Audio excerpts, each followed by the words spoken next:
And Did Brian Bulaga ever play with anybody cooler than Charles Woodson edition of Wilde and Tausch?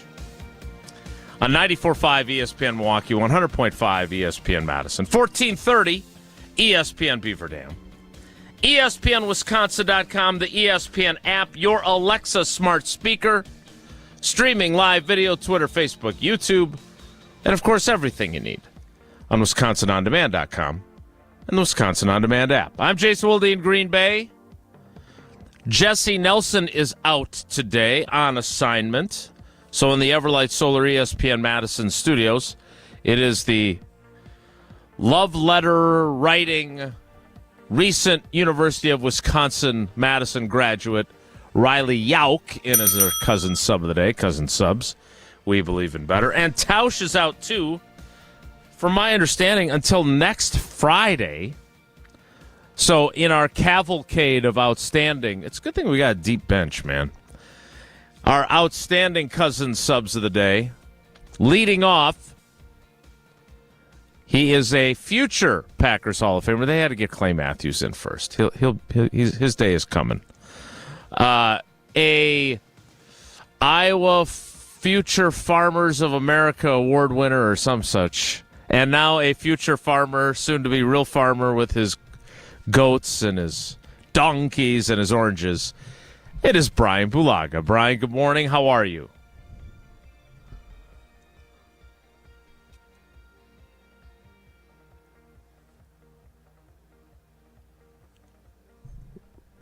Riley, are you hearing Bryan, or am I the only one who can't hear him? No, I'm not hearing him either right now. Looks like he had a huge smile on his face. He looked like he had an outstanding entry into the show. And we don't have Bryan yet. So let's, we see Bryan. Hi, Bryan. How are you? We apparently couldn't hear you. He can hear us. He knew that it was his turn to speak. So we will work on getting that ironed out. This is, I find myself wondering in this moment if Jesse Nelson, wanting to make sure that we all know how desperately we need him, has somehow sabotaged the connection. That's my concern. That maybe this is his way of saying, hey, you guys can't live without me. Riley, he would never do that to you, though, right? He likes you. Yeah, you wouldn't think so. I did everything he told me to do. We had a little pre-show meeting, had me set up all the audio. I clicked all the right buttons, supposedly. Me and Bryan were talking before the show started. I could hear him just fine. So I'm confused. We got Hunter Vaughn, Alex Gravatt in. The cavalry has arrived. Oh, it takes a village. It does. It truly does. All right. So while we try to get Bryan connected, by the way, Bryan Bulaga is one of my favorite people. It takes a lot to get him mad. And he's not, I wouldn't say he's mad at this point. He looks more perplexed and flummoxed. But I can tell that he was very proud of his opening line as he arrived, and it went to waste. So we will work. And it won't be as good the second time around because it'll be like previously done material. So we will work on getting Bryan's voice to include his dashing good looks on the show. We need to, let's do this for those who have not been following this morning's news. Let me take this opportunity to tell everyone what has happened at Valhalla Golf Course in Louisville. And that is Scotty Scheffler, who, if you're not familiar with him, he's the number one ranked golfer in the world. And he was detained this morning by Louisville police for, this is the list of charges: second-degree assault of a police officer, third-degree criminal mischief, reckless driving, and disregarding traffic signals from an officer directing traffic. The assault charge is a felony. The others are misdemeanors. So he is arriving this morning very early at the Valhalla Golf Club in Louisville, and traffic outside the course has been affected by a tragic circumstance where a man was hit and killed by a shuttle bus around 5 a.m. Eastern time. So Scheffler, trying to get to the course for round 2 of the tournament, tries to go around the stopped traffic, and according to his statement to ESPN, he thought he was doing what the officers were directing him to do. As he tries to do so, the police try to stop him, and according to Jeff Darlington of ESPN, a officer, and I don't know what this word means exactly, attaches himself to Scheffler's vehicle. Scheffler, according to Jeff Darlington, drives about another 10 yards before realizing what is happening, stops the vehicle. The police officer tries to reach into the vehicle, grabs his arm, tries to open the door from the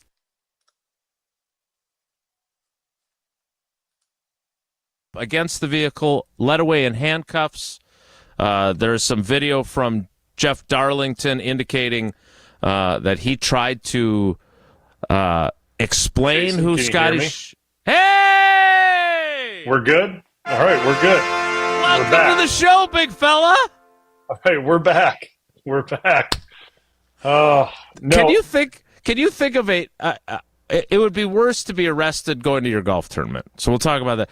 But could you think of a worse episode of Wilde and Tausch than me talking for 3 hours by myself? I can't. Well, the thing that, I mean, if I had to sit here and watch you talk for 3 hours, that would probably be worse. Waiting to see if we can get the connection back, and I'm just sitting here watching you talk. That probably would have bothered me a little bit more. I don't know what your opening line. I don't know what your opening line was that went to waste, but you more than made up for it with that. That was really good. I certainly can't repeat. I can't even remember it. I mean, I've been disconnecting, connecting things. I mean, so I can't remember it. But I'll let you continue on with what you were talking about with Scotty Scheffler, because I was on a walk this morning with Abby and the dog, and it pops. My phone just starts buzzing like crazy, and I look down, and there it is. The ESPN reports Scotty Scheffler's been detained outside of Valhalla, and I'm like, is it, you know those things that people would send you on your phone where, you open the link and potentially it's an image that you don't want to see. Sure, that's what I thought. That's what I thought it was to start my morning off, and then I open it up and it's a real life article, and you're reading through it, and you're like, what could have happened here? Now, obviously, like you mentioned, and everyone knows at this point, there was a tragic death this morning, obviously, that happened, which is the main part of this story. But how this all unfolded is absolutely insane to me. Like, I don't understand what went on that now he's being charged, like you said, second-degree assault of a police officer, when what I'm reading is the police officer jumped on his vehicle and is now reporting. Like, I'm just so blown away by this that he's being charged with the assault of a police officer when the police officer jumped on his vehicle. I'm just having a really hard time with it. And listen, I understand. I don't understand. I don't know all the facts. Nobody knows all the facts, but we do know that a police officer jumped on his vehicle. That is the reason why he's being charged with second-degree assault of a police officer, which something's getting mixed there. There's some mixed signals here, and I don't understand what that is. But I was saying this to Riley when we were talking before, and I know I have to say it because I know you'll get a kick out of it.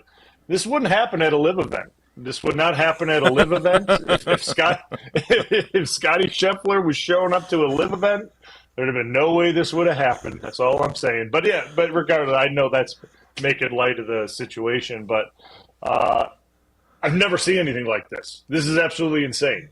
And I hope he goes out and shoots 600 today. I have it on the YouTube or on my iPad right next to me. Logged into ESPN Plus. Thanks, ESPN. I'm paying for this service to watch more golf. It'd be nice to maybe get a discount on it, but it's okay. I'll pay the full fee. But yeah, I mean, this is just unbelievable what's taken place since 6 a.m. this morning. It's crazy. So, since you've got the streaming up on ESPN Plus, he was supposed to tee off about 3 minutes ago. Has he teed off? Yep, ball. He's walking to the first fairway. He already hit his tee shot, so he's going. So let's start here. I do want to know if Bryan Bulaga has ever uttered the phrase, "Do you know who I am?" But we'll get to that. You are an avid golfer. You went from arriving in Green Bay as a rookie as let's call it what it is, not a very experienced golfer, right? You'd not played a lot. You are a self-made decent, fair? Yeah, I mean, I was a lot better when I got like a while ago, and when I was, when I was playing football and I was golfing, you're, obviously doing more athletic things at the time. You're playing football, and your flexibility was better. Yeah, things were different. Then you stop playing football, and the body starts to completely disagree with you, and things start to hurt way more. So we'll just say my golf game has gotten worse since everyone thinks, oh, you've probably gotten way better since you've retired, and it's like, nah, not really. One, I don't play as much because my body hurts way more than it did when I was playing. People think that's crazy, but it's the truth. I mean, you're not as, I wouldn't say, obviously I've lost weight, but you're just not doing the same things that you do when you play football, right? And sure. So you don't have Flea and Nate working on you all the time. Yeah, I mean, I don't got, like some of the best in the business, making sure my knees feel good, my shoulders good, my back. I don't play as much, and then when I do, I mean, things just don't feel the same as they once did. So I'm okay. We'll just put it that way. I'm all right. Yeah. So as an okay golfer, what did you finish second in the member guest tournament? You didn't win it, did you? No. So actually, a funny story about that. That was like the member guest that all our buddies put on. And it's not really club affiliated. We go to a bunch of different clubs. It's a group of our buddies. We all invite friends, and we have a 3-day tournament. 2 weeks later, my brother came into town, and we won the member guest at the club here. So the authorized one. Yeah, the authorized one. So I took a second place and a first place in a short period of time, and it was funny. Everyone's like, so like, you must have gotten hot after you won that member guest. You must have been playing well. I'm like, actually, I haven't picked up a club in like 2 months since. So to be real, everyone's like, oh man, you must be playing great. I'm like, no, I haven't played golf at all. Actually, like my back after that tournament, my back went all wacky. My shoulder was killing me. So like, no, I didn't pick up a club for a while, actually. And now this elite athlete's exercise is walking with Abby and the dog in the morning. That's right. That day, listen, like people don't get it, like that, like all the weight training and stuff like that. Like, yeah, when I first retired, like, and got out, like, to try to lose this weight early, like over a year ago, yeah, I was working out hard. Like, my body was still feeling decent. I was rehabbing injuries, and like I wasn't like lifting crazy heavy weight, but I was lifting weights, right? Like, sure. I was doing that, but as time has gone on, it's more of those walks with the dog and with Abby.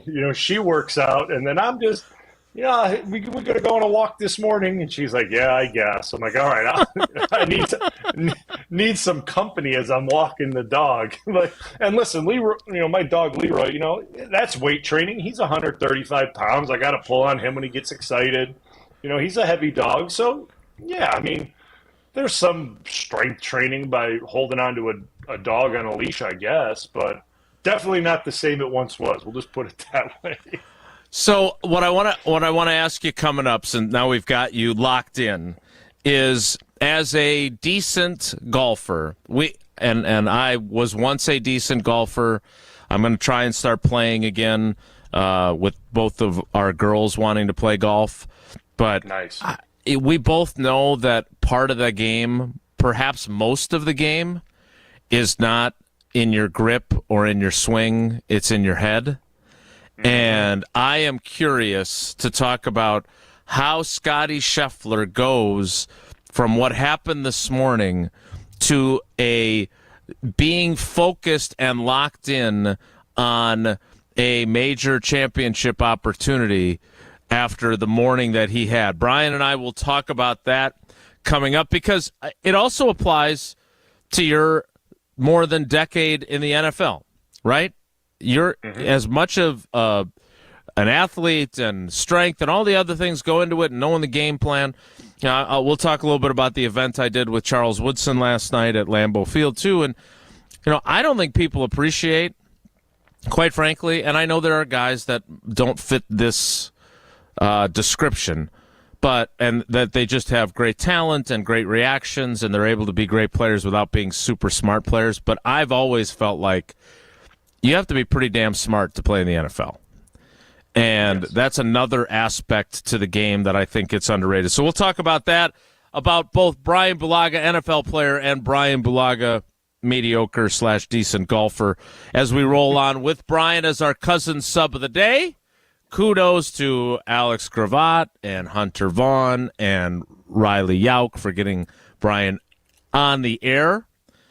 He was not detained like Scotty Scheffler. We just had some technical issues. More with Bryan Bulaga, our cousin sub of the day. Stick around. It's Wilde and Tausch. This is Wilde and Tausch, presented by Pella Windows and Doors of Wisconsin. Call Gina Della from Pella today, 855-PELLA-WI, and online at PellaWI.com/radio. To those who've ever dreamt of their perfect event, those dreams are worthy and they are possible. Hi, it's Jeffrey from Celebrations Entertainment.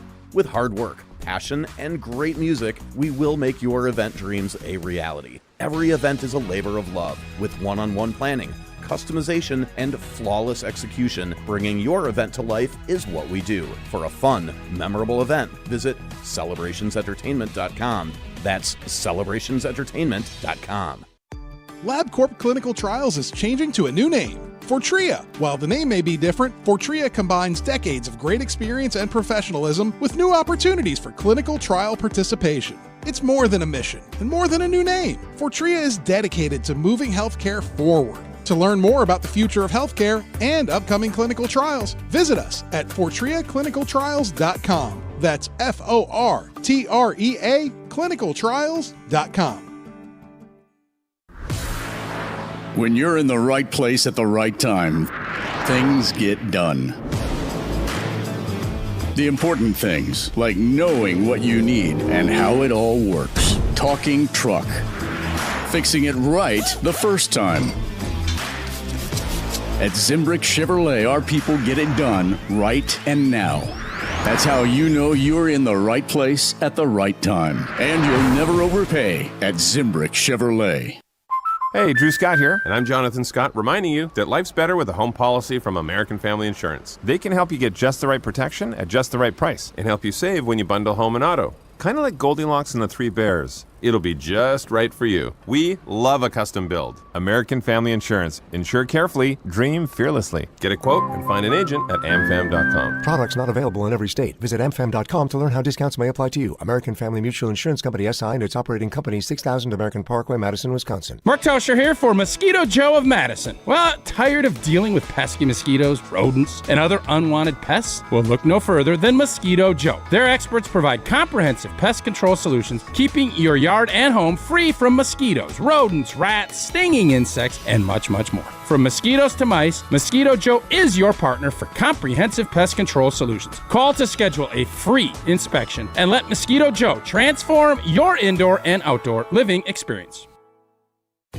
Madison's financial challenges need a Dane County-based bank. Starion Bank is a full-service community bank that delivers quality big bank services with a local approach. We are proud to be there for any budding entrepreneur or small businesses, helping them exceed their financial goals from banking to lending to cash management. Visit a banker at one of our convenient branches in Middleton, Monona, or Sun Prairie. Starion Bank, taking you farther. An unsuspecting driver at a Milwaukee barbershop. I got an apprentice here shadowing me. I'm gonna put this hot towel on, man. About a good 3 minutes, all right? The apprentice is Donald Driver. So when you come here, you drive? Yes. Your car got seatbelts? Yeah. You wear them? No. Okay, but why not? I don't want to. But do you know you can get a ticket for that? I'm gonna give you a ticket. Bet you wish you buckle up now. Oh my God. Donald Driver can't always be there to remind you. Take it Click it. There we go. Click it or ticket. And let's reduce fatalities on Wisconsin roadways. Sponsored by Wisconsin DOT. Experience, knowledge, results. That's what really matters when you need help after a serious truck accident. You'll need a lawyer experienced in fighting and winning for people just like you. Gruber Law Offices has the resources, strong track record of success, and a team of experienced lawyers to take care of your needs. We've successfully helped people injured in big truck accidents for more than 35 years. Gruber Law Offices. One call, that's all. We're on Wisconsin sports like never before. Sharing the love that all of us have for volleyball with everyone else is one of my favorite things. The new home for Wisconsin Badgers volleyball, 100.5 ESPN. Give me one reason to steer, and I'll turn right back around.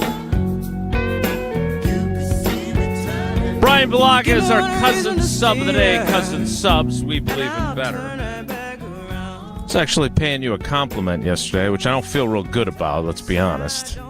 But I was talking to Charles, because he's done ESPN. He was on Monday Night Kickoff or Countdown. He's now with Fox.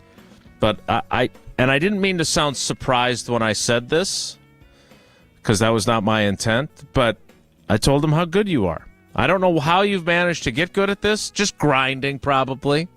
Yeah, but of course. We appreciate how hard you've worked, because we're lucky to have you on the team, and especially with the amount of time off that the guy that's supposed to be hosting the show takes, it's good to have so many good people around to fill in for him. So Brian Bulaga is our cousin sub of the day. All right, I want Jeff Darlington was there when this all happened. He is a reporter for ESPN. He started out, much like me, as a beat writer. He covered the Miami Dolphins for the Florida Sun-Sentinel and a few other papers down in Miami. Now he's doing the NFL and golf for ESPN. But look, as a reporter, the one thing you don't normally want to do is be part of the story. And yet, in this instance, he is trying to explain to law enforcement who they are arresting. And at one point, Scotty Scheffler is asking him for help. So here is Jeff Darlington's first-person account of what happened this morning as Scotty Scheffler, the number one golfer in the world, was trying to enter Valhalla Golf Club in Louisville. Scotty Scheffler has been detained by police officers, placed in the back of a police vehicle in handcuffs, after he tried to pull around what he believed to be security, ended up being police officers. They told him to stop. When he didn't stop, the police officer attached himself to the vehicle. Scheffler then traveled another 10 yards before stopping the car. The police officer then grabbed at his arm, attempting to pull him out of the car before Scheffler eventually opened the door, at which point the police officer pulled Scheffler out of the car, pushed him up against the car, and immediately placed him in handcuffs. Scheffler was then walked over to the police car, placed in the back in handcuffs, very stunned about what was happening, looked toward me as he was in those handcuffs and said, "Please help me." He very clearly did not know what was happening in the situation. It moved very quickly, very rapidly, very aggressively. He was detained in that police vehicle for approximately 20 minutes. The police officers at that point did not understand that Scotty Scheffler was a golfer in the tournament, nor, of course, that he is the number one player in the world. He was taken to the police station, and the mugshot has been released by the police department. He was then released without bail. He is now on the course playing round 2 of the tournament. But, Brian, how would you, having played football at a high level and play golf at a slightly lower level, how on earth do you get your mind right after something like this? How do you do it? Well, let me tell you right now, Scotty Scheffler on his first hole just birdied the opening hole. Stuck a shot within like 2 feet for a tap-in birdie. So clearly he is more than capable of handling whatever just has gone on this morning.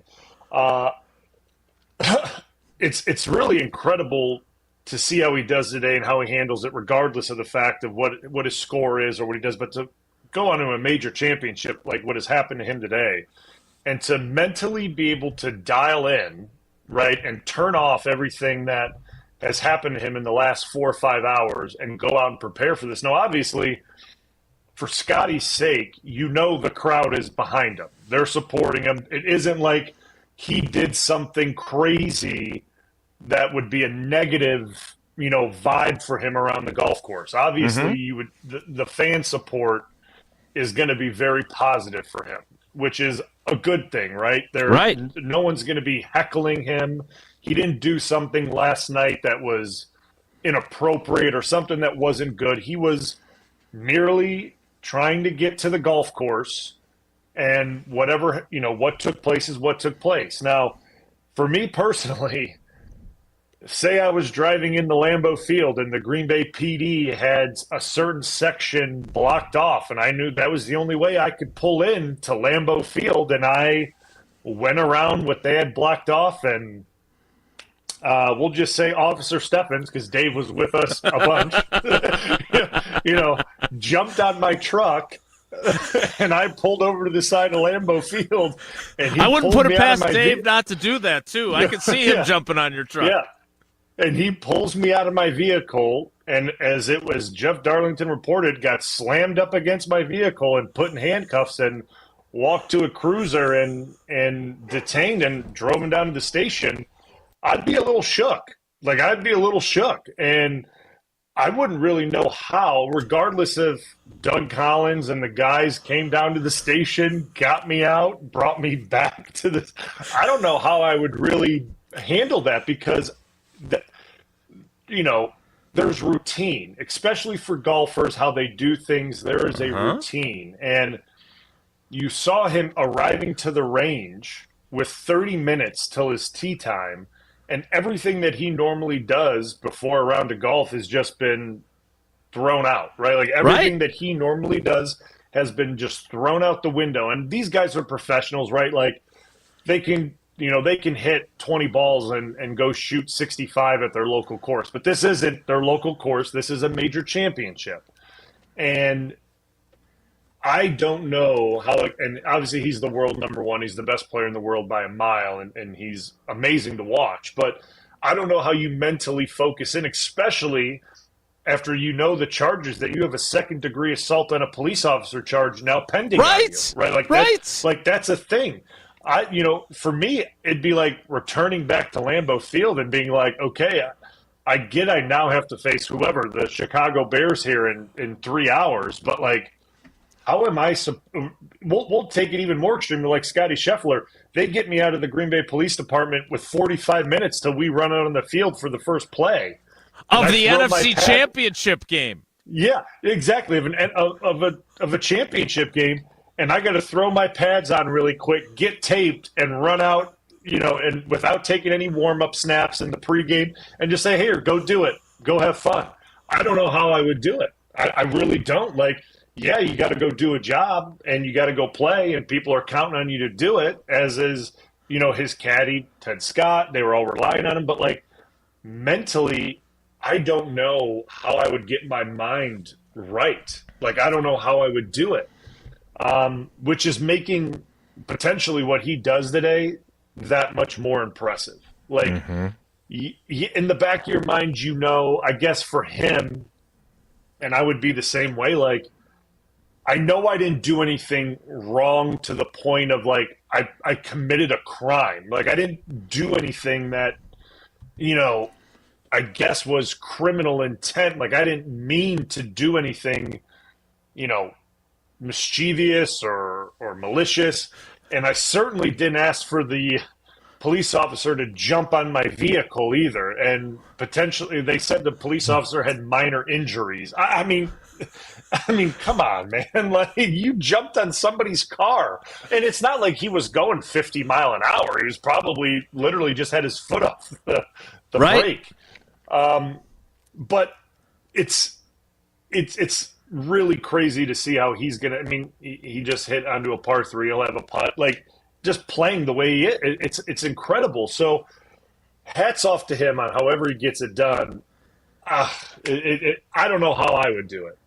I would be rattled. I'd probably give up 3 or 4 sacks that game. I'd probably give up 3 or 4 sacks. We'll put it that way. Probably at least multiple offsides calls because I'm thinking about something else. I forget the snap count. It wouldn't be a good game. Campy would be freaking out on me. Steno, if it was with Steno, he'd be freaking out on me. It would just be it'd be a mess. All right, I do want to get the image of you and Officer Dave throwing you up against your vehicle is hard to deny. Yes, exactly. And there have been some other reports too. I know I saw Peter Burns, who did some radio with Tausch previously. He was on Unsportsmanlike with Evan Cohen earlier this morning, reporting on what he saw. This is a wild story. I do have 2 other questions for Bryan that we'll address next. So I want to give you the break to think about it because I don't want to put you on the spot to try and come up with an example. But what is the most, distracted or, mentally where you had to kind of compartmentalize something for a game during your career? Because there's no doubt that that's hard. So think about that. And then I do want to, I shared the story on Jen, Gabe, and Chewy. My one time of nearly being arrested and being in an interaction with law enforcement, I was an 18-year-old freshman at the University of Wisconsin, and my naivete may have factored into how this occurred. I will share that coming up as well. I want to remind you, if you've been seriously injured in an accident, which it doesn't sound like the police officer was, but if you need legal representation, kind of like Scotty Scheffler, might be a good time to call David Gruber. One call, that's all. 414-276-6666. I did not think today I would have a built-in segue into the David Gruber and Gruber Law Office's conversation. Check out gruber-law.com. Find out more about the firm and its history, find out all about the great lawyers that they have there, find out what David and the firm do in our communities. They're great about that. Gruber Law Offices, one call, that's all. 414-276-6666. 414-276-6666. Gruber Law Offices, one call, that's all. More with Bryan Bulaga, our cousin sub of the day. Cousin subs, we believe in better. It's Wilde and Tausch. This week on Sunday Night Baseball on ESPN Radio. Fernando Tatis Jr. leads the Padres into Atlanta. The face red-hot Marcell Ozuna and the Braves. Fernando Tatis, out of here. Coverage begins at 6 Eastern on ESPN Radio and on ESPN. Mark Tauscher here, encouraging you to save money and help save the planet by making an energy switch to Everlight Solar. Whether it's for an upcoming summer vacation, college tuition, in advance of a life-changing purchase, or just because you're financially responsible, everybody is always looking to save money. Well, you can save money and help save the planet by making an energy switch with Everlight Solar. Our family made the switch to solar after looking around for quite some time. At first, we just weren't quite sure where to even start. That's when we met the great team over at Everlight Solar. From the very first conversation, they educated us on the benefits of solar while also helping keep the process simple. Join us in saving a ton of money and creating a greener environment for our family and the community by switching to solar. Learn more and schedule a free consultation at everlightsolar.com. That's everlightsolar.com. The area's best high school sports coverage is Zimbrick Honda's presentation of Prep Mania. Hey, it's Hunter Vaughn. Every week, Dennis Summerow and I talk all things area high school sports, and we talk to local athletes, coaches, administrators, and more. You can find full shows over on Wisconsin On Demand or wherever you get your podcasts. Zimbrick Honda's Prep Mania is also brought to you by Canopy Wealth Management, Pasquale's Cantina, UW Credit Union, Stoughton Trailers, the GRB Academy, and Stoughton Health. Jeff Levering and wife Ashley love their patio door from Pella Windows and Doors of Wisconsin. It's so bright, it's so clear. I can see the kids outside playing, and it makes it comfortable for the life we live. I love the roll screen. The fact that the screen is on the inside and no drafts, it's a game changer. Right now, get 0% interest-free financing for up to 48 months when you order by May 31st. Set your free in-home consultation at PellaWI.com. Certain restrictions apply. That's 5/31/2024. Have you been waiting to buy your next home? Stop. Now is the time to get housed. What's up, Madison? It's Stacy from Bruner Realty. Nobody has a crystal ball to know what the future holds. The longer you wait to find your next home, the better the chance you'll be paying more for it than you would be today. Don't miss out on what could be the best opportunity to find your dream home. Contact our team at BrunerRealtyInc.com to help start your search. That's BrunerRealtyInc.com. Let's get house.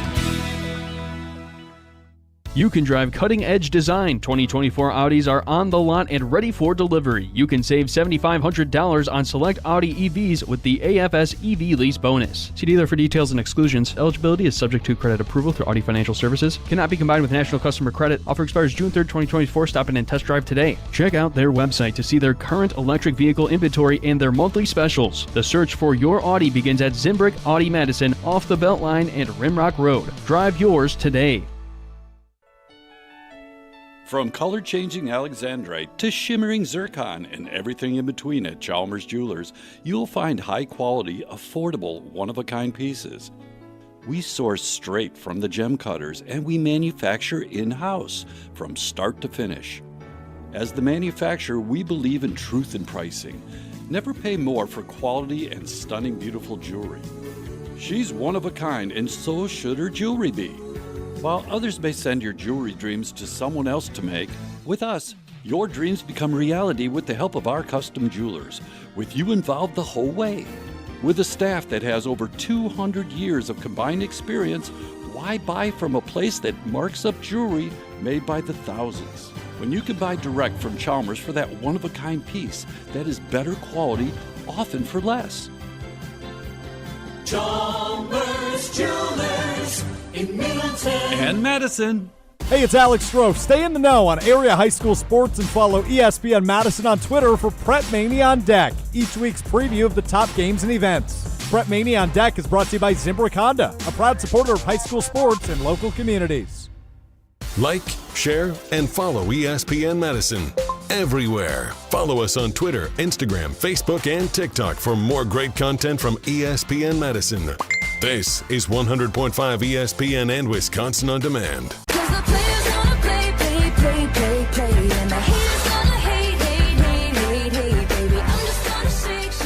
The police officers at that point did not understand that Scotty Scheffler was a golfer in the tournament, nor, of course, that he is the #1 player in the world. That is Jeff Darlington of ESPN, who witnessed firsthand Scotty Scheffler's arrest. Brian Bulaga, our cousin sub of the day, monitoring on ESPN Plus Scotty Scheffler's second round at the PGA Championship at Valhalla Golf Club in Louisville. All right, Brian, I want to get to the most distracted or the biggest mental challenge you faced during your playing career momentarily, but I do want to share my run-in with law enforcement as a freshman at Wisconsin. So it was before I hadn't even attended my first class, and my dorm roommate, who I had gone to high school with, and a couple of other guys from our dorm decide, hey, we're going to go down to State Street. You move into the dorms a couple days before classes start. I'm 18 years old. I might be a little naive, having grown up in a bit of a bubble on the south side of Milwaukee. And we go down to State Street, and there is the largest beer bottle I have ever seen. I do not have any experience of drinking a 40-ouncer, so it was not. I want to be clear because I don't want Tausch to be unhappy with me. It was not a Coors Light. It was another brand of beer. And I'm like, oh, my God, this beer bottle is enormous. And I pick it up to look at it off the streets. And the next thing I know, Madison police have pulled up alongside me on the sidewalk. One of the officers slides across the hood of the car like the Dukes of Hazzard brothers to detain me. And I'm like, hey, no, it's not mine. It's not mine. He pushes me up against the wall. He's like, what? You can't have open intoxicants on State Street. I just picked it up. I'm sorry. I'm stupid. I'm sorry. I didn't. It's not mine. I assume that he was able to tell from my breath and my fear that I had not been drinking. And so eventually he said, you can't be this stupid. You got to just don't be picking up bottles of beer. Yeah, I'm an idiot.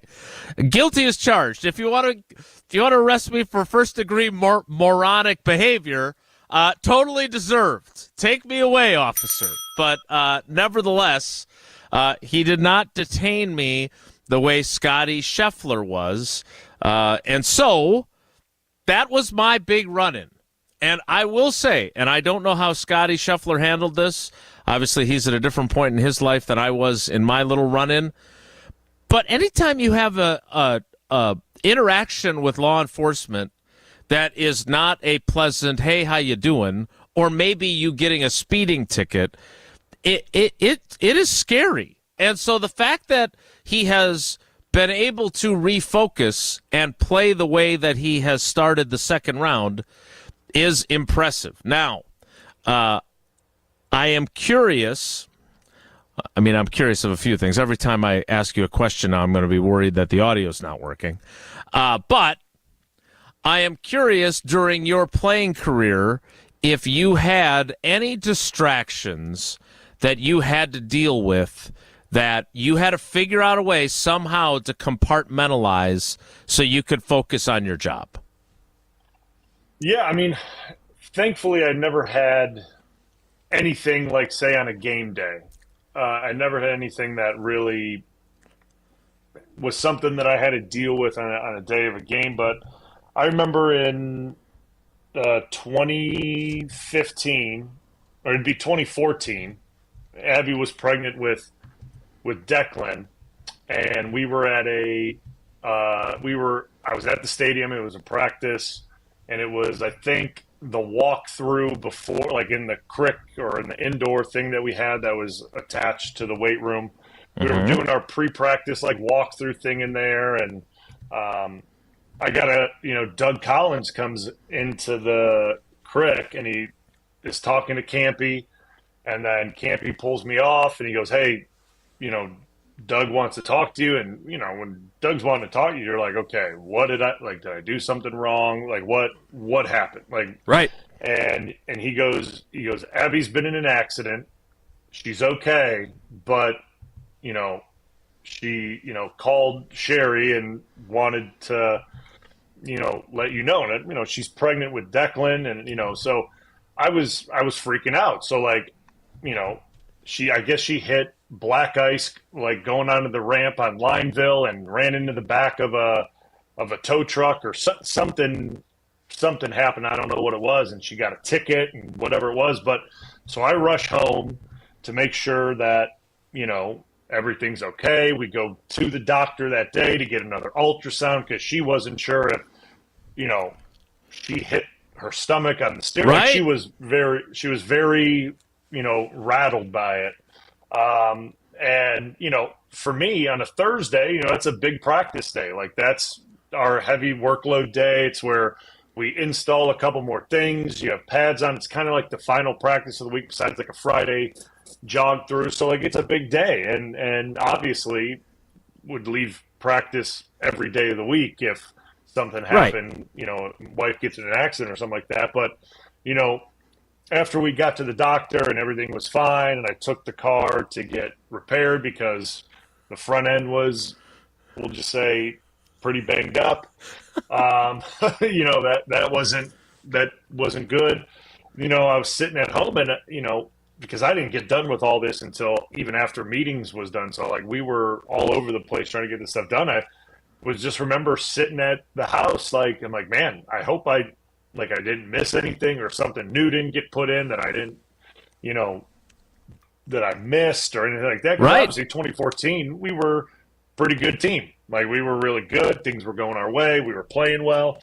So, like, I didn't want to, potentially screw something up. So, like, I remember I got in on Friday morning early, like really early. And I remember I asked Campy, I was like, hey, like, did I miss anything? Did we install anything new? He's like, no, we'll just talk through it when we get in the meeting. You didn't miss anything, but like, if something got brought up, throughout the practice or in the meeting on Thursday, we'll have the guys give you a quick brief before we go out there on Friday. I didn't miss anything. Like, there wasn't anything I missed. But that was the one time I remember being like out of my routine, like had to, like, frazzled, just leave before a practice even happened, and had to completely shut off football and think about something else. So like, that would probably be the only time. I'll tell you, Abby was really, really great at like making sure that nothing got brought up, or there were no distractions, especially as we got to game day, like on Friday, Saturday, and then obviously Sunday. She was really good making sure that there was no distractions within, getting people tickets or family. Like, it was normally, she had it pretty dialed in that the only thing I had to worry about was making sure I showed up to the stadium on time. So thankfully I never had anything, crazy like that happen, but that's the only thing I can really think of. And, and believe me, I'm sure guys normally don't share a lot of these stories that they have, but I'm sure things have happened on game day that are way worse, right? Like, no doubt, guys have to dial in and figure out how to do it. And, the thing is, fans don't see that. They don't, and I'm not saying they don't care, but they don't, especially on game day, they don't look at the human element of it, right? Like, they're not really worried about the human element side of what's going on in guys' personal lives that could impact the performance. They're worried about the performance, which, hey, I get it. We're on your favorite team. You want the team to perform well. You want guys to play well, and they're not too concerned about what's happening outside of football, that they should be locked in and dialed on game day. But things happen, and guys have things going on in their lives that not a lot of people know about, and guys don't share that because they don't want their business out there, and which is understandable. But there is a human nature and element to any sport, right? Things happen outside the lines that impact guys' performances, but nothing that I have had happened. We'll just put it that way.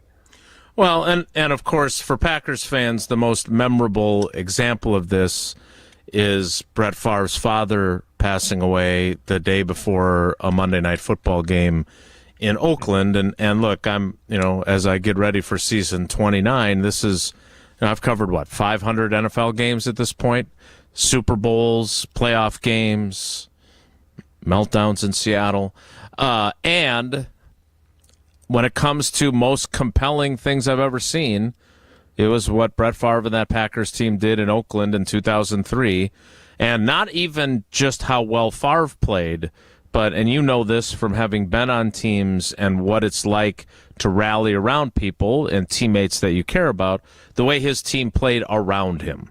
Like, it didn't matter what he did, somebody was coming down with the ball for him.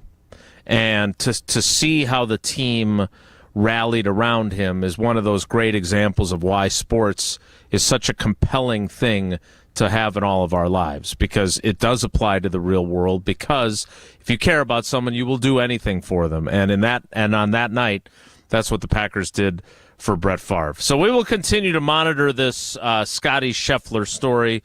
Bryan will continue to watch the PGA on ESPN Plus and keep us updated on how he's faring. We need to play some trivia. Riley, did you get the opportunity to write this trivia, or did Jesse just decide to do it? Nah, this was Jesse. This is his category. I had nothing to do with it. Okay, great job. He has a favorite category, and I see that even though he's not here, he wanted to make sure we did his favorite category, and that is state capitals. State capitals.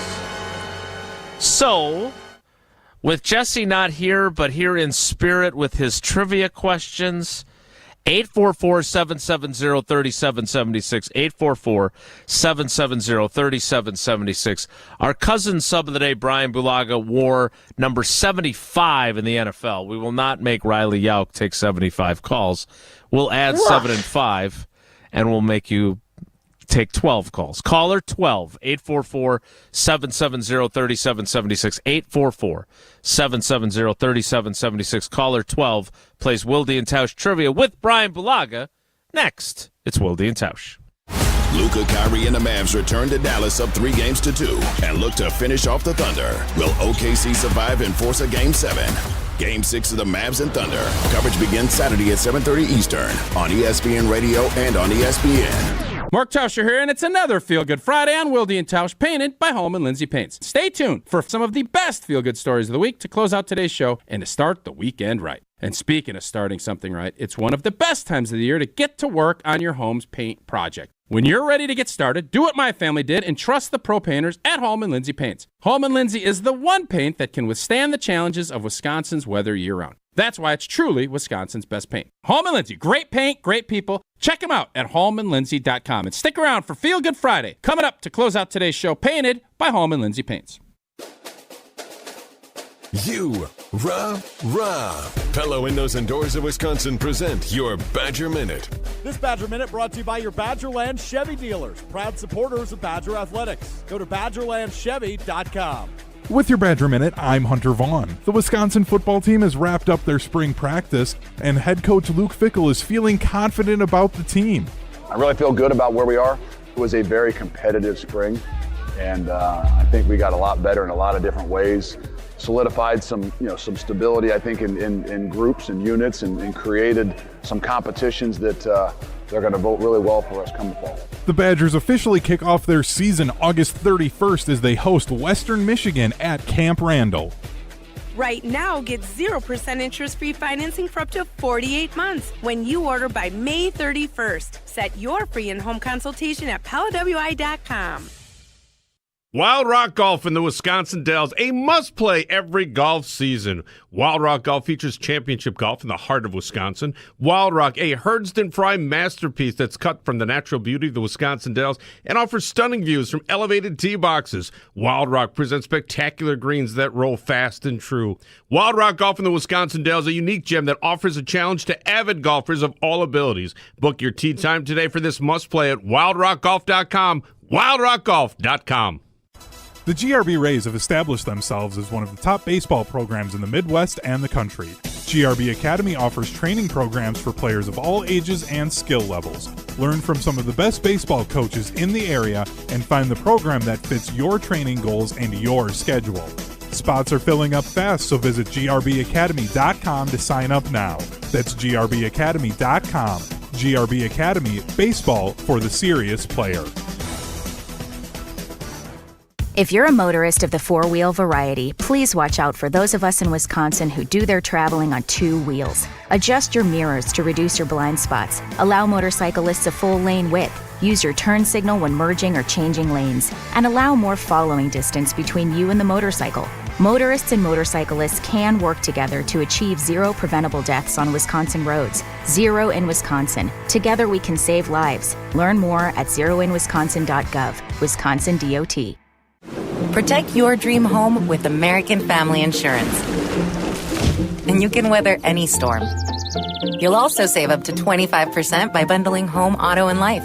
American Family Insurance. Get a quote. Find an agent at amfam.com. Products not available in every state. Discounts may not apply to all coverages on an auto or home policy. Discounts do not apply to life insurance policies. Visit amfam.com to learn how discounts may apply to you. American Family Mutual Insurance Company, SI, and its operating companies, American Family Life Insurance Company, 6000 American Parkway, Madison, Wisconsin. Your Honda gets you everywhere. When it needs service, you need Zimbrick Honda service. Their customer service is second to none, and you can experience it yourself at two convenient Madison locations on Fish Hatchery Road and Grand Canyon Drive. Honda certified technicians handle it all. You can even get flexible payment options. Fix your car now and pay later. Apply online to see your options in seconds with no hard credit check. Make your service appointment online at ZimbrickHonda.com. Zimbrick Honda Service Center on Fish Hatchery Road and Grand Canyon Drive. Part of the Madison community since 1973. Shop Zimbrick Honda. Wilde and Tausch on 100.5 ESPN is brought to you by Everlight Solar. Save money, save the planet. Everlight Solar. Geography is one thing. Capitals, Well, Jesse is somewhere. Wisconsin is. Yeah, there you go. That's I don't want to give anything away, but that's not one of the three questions. Sorry. But I'm sure Jesse is somewhere sitting twiddling his thumbs like a villain, eagerly hoping that you get all these wrong. Let's prove him wrong, Sean. Here's question 1. What is the capital of Colorado? Is it Denver, Colorado Springs, or Coors Brewing Company, Golden, Colorado? I believe Colorado Springs. Well, unfortunately, you are proving your statement. It is also not Golden, Colorado. It is Denver. Denver, the capital of Colorado. 0 for 1. Chance to bounce back with question 2 from Bryan Bulaga, Sean. All right, Sean, question 2. Des Moines has been the capital of Iowa since 1857. But which of these cities was the capital before it was moved to Des Moines? Is it Cedar Falls, Iowa, Dubuque, Iowa, or Iowa City, Iowa? Iowa City. Very nice. Very nice. That's a tough one.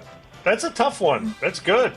That is he clearly wanted to maximize the number of times Bryan Bulaga, Iowa, said Iowa in that question. Yeah. No doubt about that. All right, Sean. Big fan, Mr. Bulaga. There you go. Oh, appreciate that. Thank you. That makes one of us. All right, question 3. Latitudinally, which of these capital cities is located farthest north? Farthest north. All right, which of these capital cities farthest north?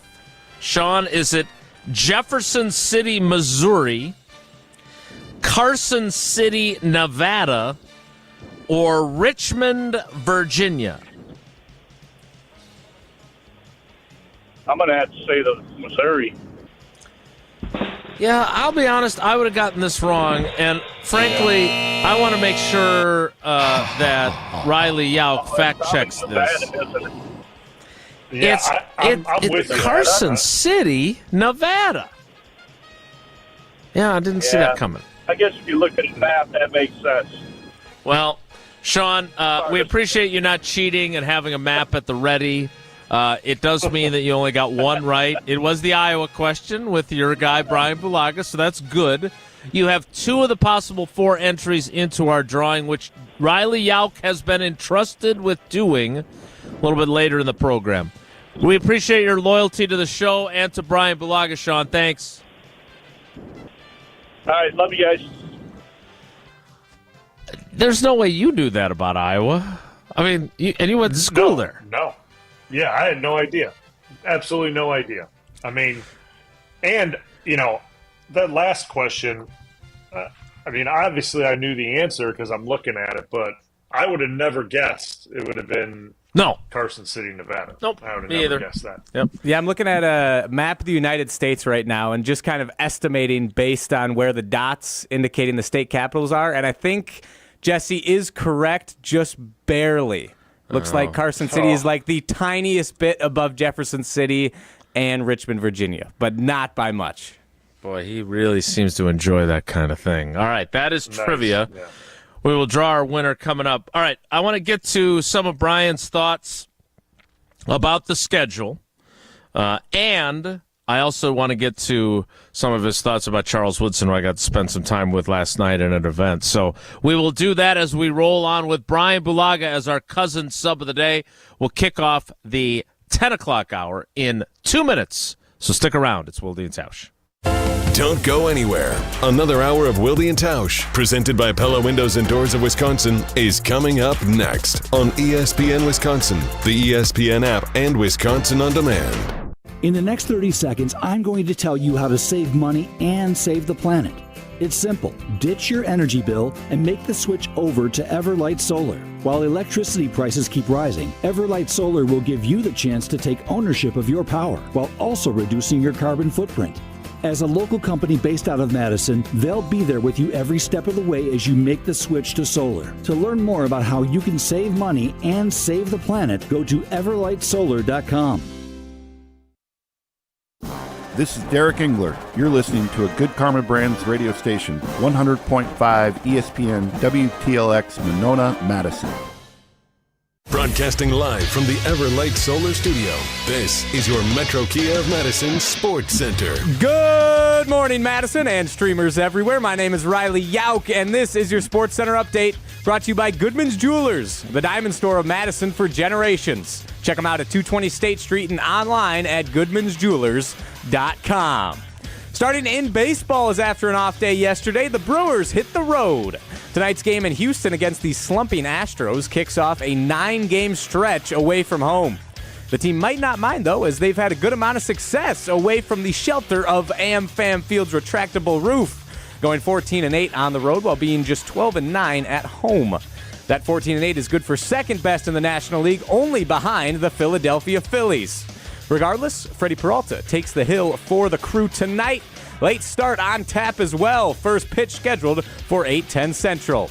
Then in college football, according to an announcement on his Twitter account, the Badgers have extended an offer to Davian Gross, the number 1 all-purpose back in the class of 2026. Wisconsin joins the likes of Michigan, Oregon, and 18 other schools clamoring for his services. And hey, for any of you video game fans out there, the EA Sports College Football 25 trailer drops in just over an hour. Metro Kia of Madison, Madison's trusted Kia dealer. Stop into Metro Kia on the east side of Madison or metrokiaofmadison.com.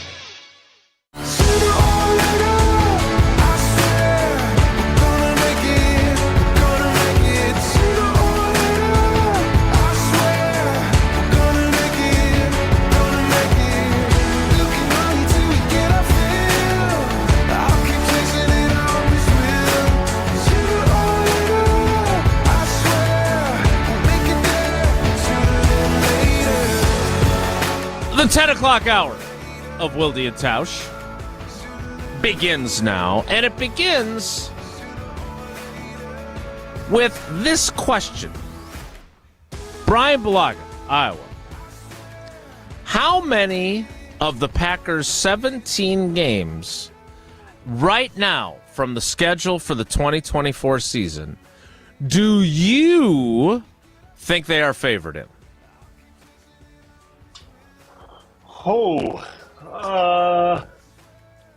If I would say 11 of them. Wow. You know, I was right when I said to Charles Woodson, you've turned out to be pretty darn good at this. Close. 12. 12? Okay. 12 out of 17. You want to know the ones they're not favored in? Yeah. I would guess the 49ers. Do you want to guess? All right, guess. I'd guess the 49ers. I'd guess to open the season, they probably got Philly above them. 49ers by 2.5, so you're correct on that. Okay. Eagles by 1.5, so you've got 2 of the 5 already. Okay, I would say, which I don't know how, but I would say the Dolphins is probably one. Thanksgiving night against the Dolphins, the Packers are favored by 3 right now. Oh, okay. How about, so I'm wrong there, how about how about against the Texans? Against the Texans, the Houston Texans, who last year had a strong season and made the playoffs with C.J. Stroud as the Rookie of the Year offensively. Packers favored by 2.5. Think road games. Think road games. So it's got to be at the Lions. That is the third one. Lions favored by 2.5 on December 5th on Thursday Night Football. How about at the Seahawks? At Seattle, which is the game after they play in those in those back-to-back Thursday night games. They then play on Sunday Night Football at the Seahawks. The Packers are actually favored for that one, which I have to admit by 1 point, but I am surprised by that. The other games they are not favored in, and this one, Week 11 at the Bears. The Bears are currently favored by 1. Seriously? That one surprised me. I would have not ever guessed that, and clearly neither were you. The Packers are then favored for their matchup with the Bears at home. And then the other one in which they are not favored is at the Rams on October 6th, the Rams by 1.5. But that's also interesting. But if you look at that, I mean, 1 point on the road, that means the Packers are viewed as the better team in all of those road games, right? Lions by 2.5, Bears by 1, Rams by 1.5. So all of those, the Packers are viewed as the better team. Now, the fact that the 49ers are favored at Lambeau, obviously the line setters believe the 49ers are the better team. And then the Eagles by 1.5 on a neutral site. So the bottom line is the folks out in the desert that are setting these lines think the Packers are going to be pretty good. I assume that you feel the same way now that you've had a little while to digest the schedule and have a better idea of what your expectations are. Yeah, I mean, I think the schedule, looking through it and kind of just, looking at where some of the problem spots could be. Obviously, we mentioned it, kind of that at the Lions on Thursday and then at the Seahawks on a Sunday night. That's a tough little stretch right there. They get, you go from the Dolphins to the Lions to, at the Lions and at the Seahawks. I think that's a little tough stretch regardless, even though that they have the Dolphins at home. Those are all supposed to be, who knows how the Seahawks will be. But, first-year coach, you never really know what you're going to get. I mean, they got good players, but it's still on the road in Seattle on a Sunday night primetime game. Mm-hmm. Obviously, we know the Lions are going to be good, and then the Dolphins, you would assume that playing the Dolphins in Green Bay is a huge advantage, right? The weather won't be perfect. Just depends how cold it'll be. But, I like Green Bay in that game. It's just how are the Dolphins playing at that point in time and how is Green Bay playing? But you look at the rest of the schedule, and I really like how it sets up for them. I really do. I think their road and home games, I think, are split really well. You know what I mean? I think they're not on the road a bunch in a row. Right. It's a good mix, which I think is good. I mean, they get the Texans at home, which I think is important because I think the Texans are going to be a good football team. I really do. And obviously you play all of the divisional teams home and away. You get the 49ers at home, which is big. Mm-hmm. I feel like forever we've been going out to San Francisco and playing. Like I feel like it's been like every time we play San Francisco, it's on the road. So that's a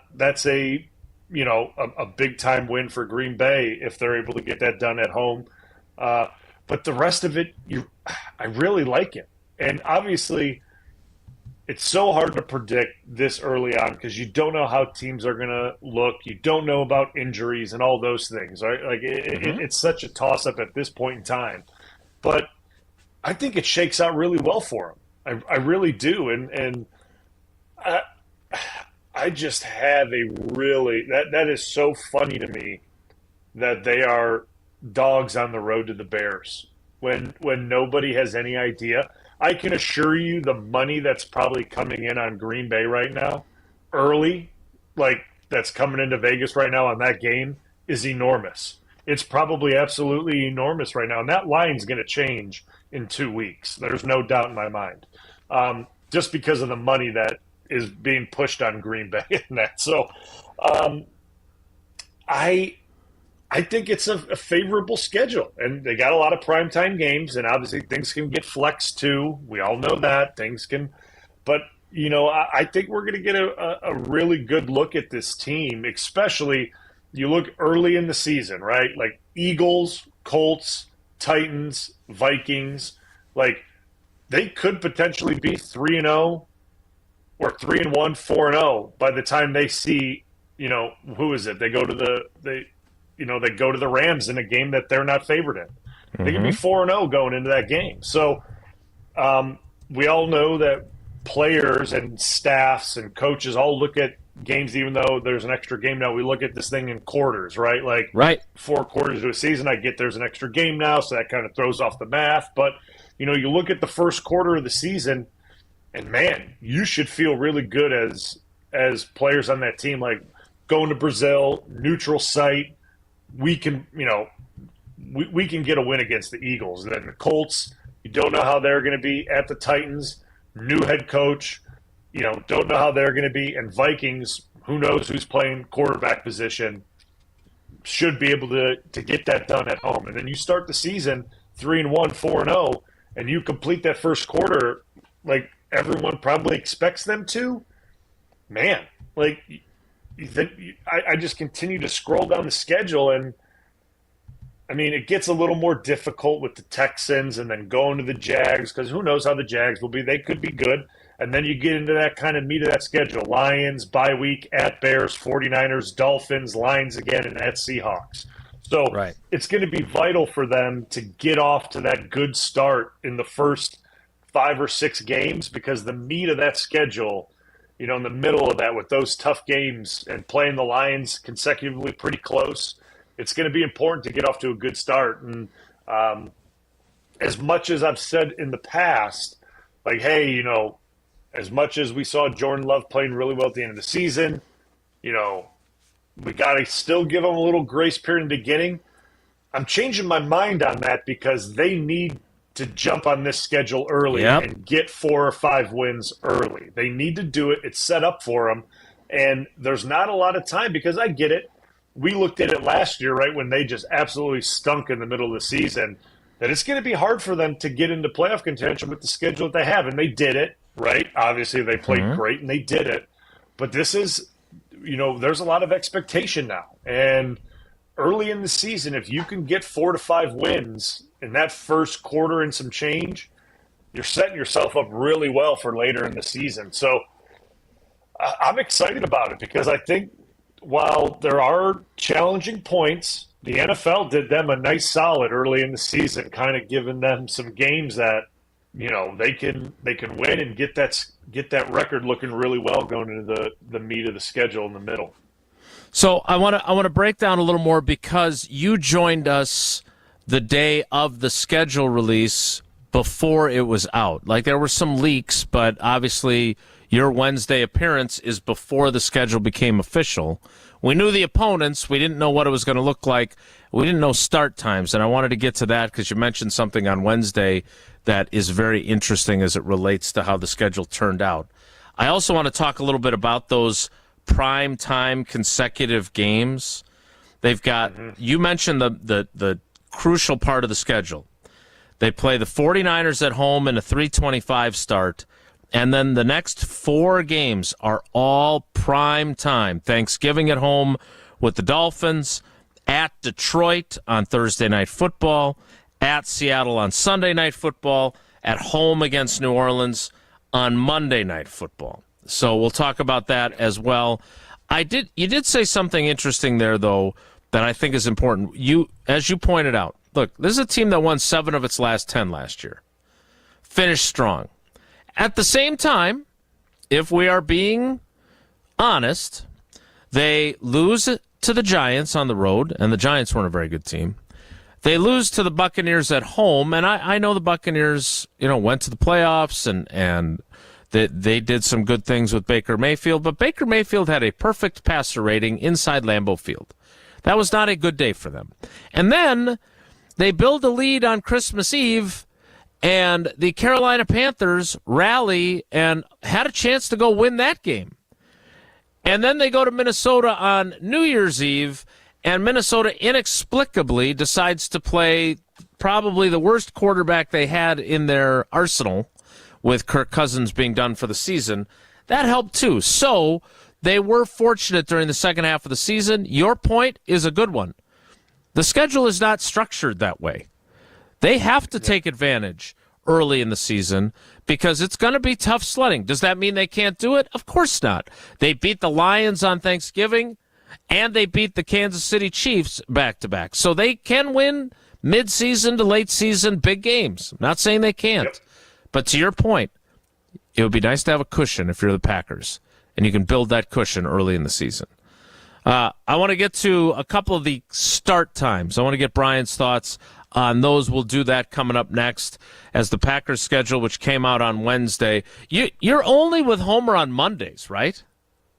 Yeah, Mondays right now. And then once we get back into season, Bryan hasn't told us what the in-season days will be. We haven't gotten that breakdown yet. So I'm not sure once we get into the full swing of things what it's going to look like. But right now, yeah, it's only Mondays with Homer. It's probably enough for you.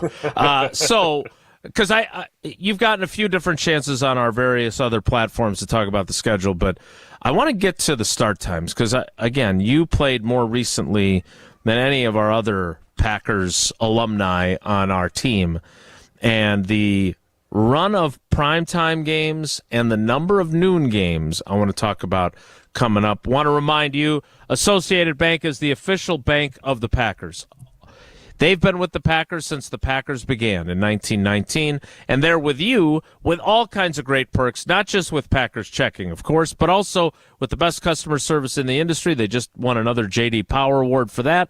And with early pay, where if you have direct deposit with Associated Bank, you can access your paycheck up to 2 days early. Sometimes bills come due unexpectedly.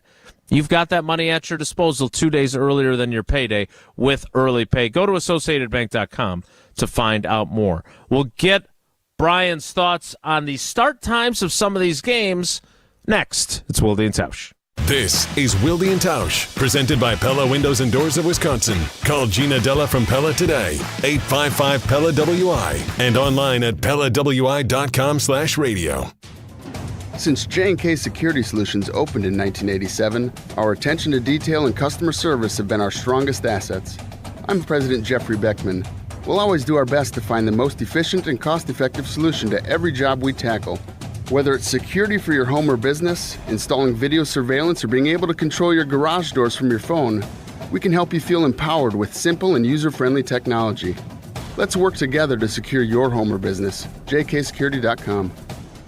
We shopped at Chalmers because my husband wanted to get me a larger diamond in my engagement ring. The folks at Chalmers said, well, we could just make it like this and we could do these things. Really just basically decided that there wasn't any place else we wanted to shop. But not only did they create this new engagement ring for me with this gorgeous center stone, they also rehabbed this other ring, and I am beyond pleased. Her favorite thing to do now is to walk around and show her hands and have people comment on it.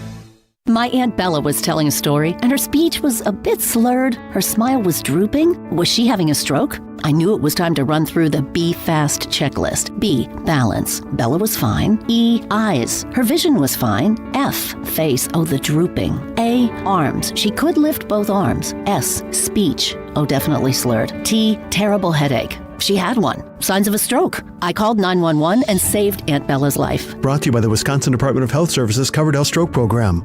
Wild Rock Golf in the Wisconsin Dells, a must-play every golf season. Wild Rock Golf features championship golf in the heart of Wisconsin. Wild Rock, a Herdston Fry masterpiece that's cut from the natural beauty of the Wisconsin Dells and offers stunning views from elevated tee boxes. Wild Rock presents spectacular greens that roll fast and true.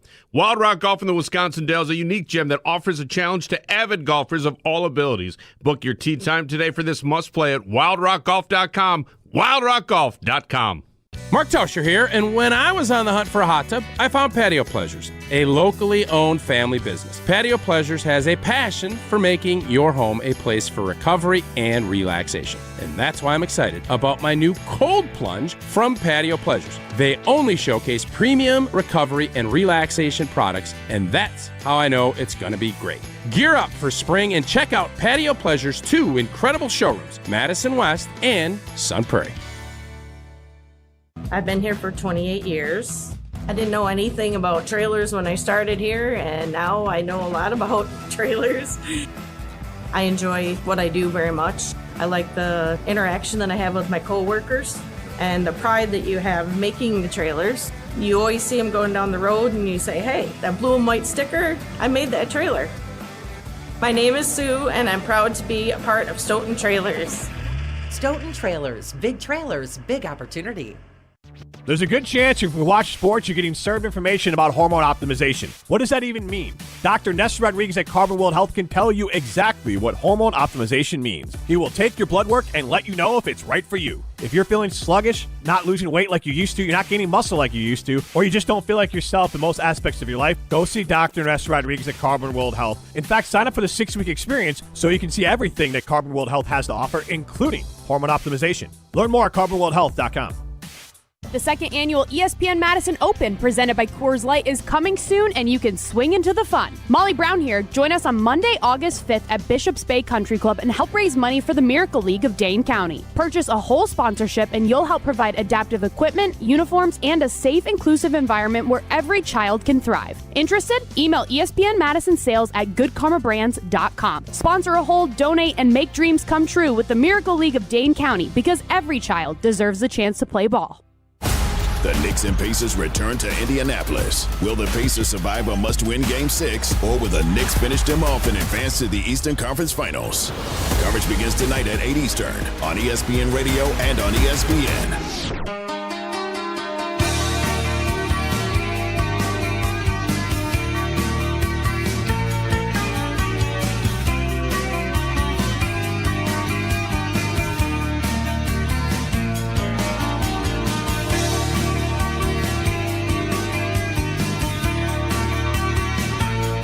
Continuing with Bryan, Bulaga, and Riley Yauk as our cousin subs of the day. Cousin subs, we believe in better. Bryan, do you have an update from Louisville on where Scotty Scheffler currently sits in the PGA Championship after being detained / arrested / pushed up against his vehicle and charged with second-degree assault of a police officer earlier this morning in a misunderstanding? Yes, I believe he's still 5 under.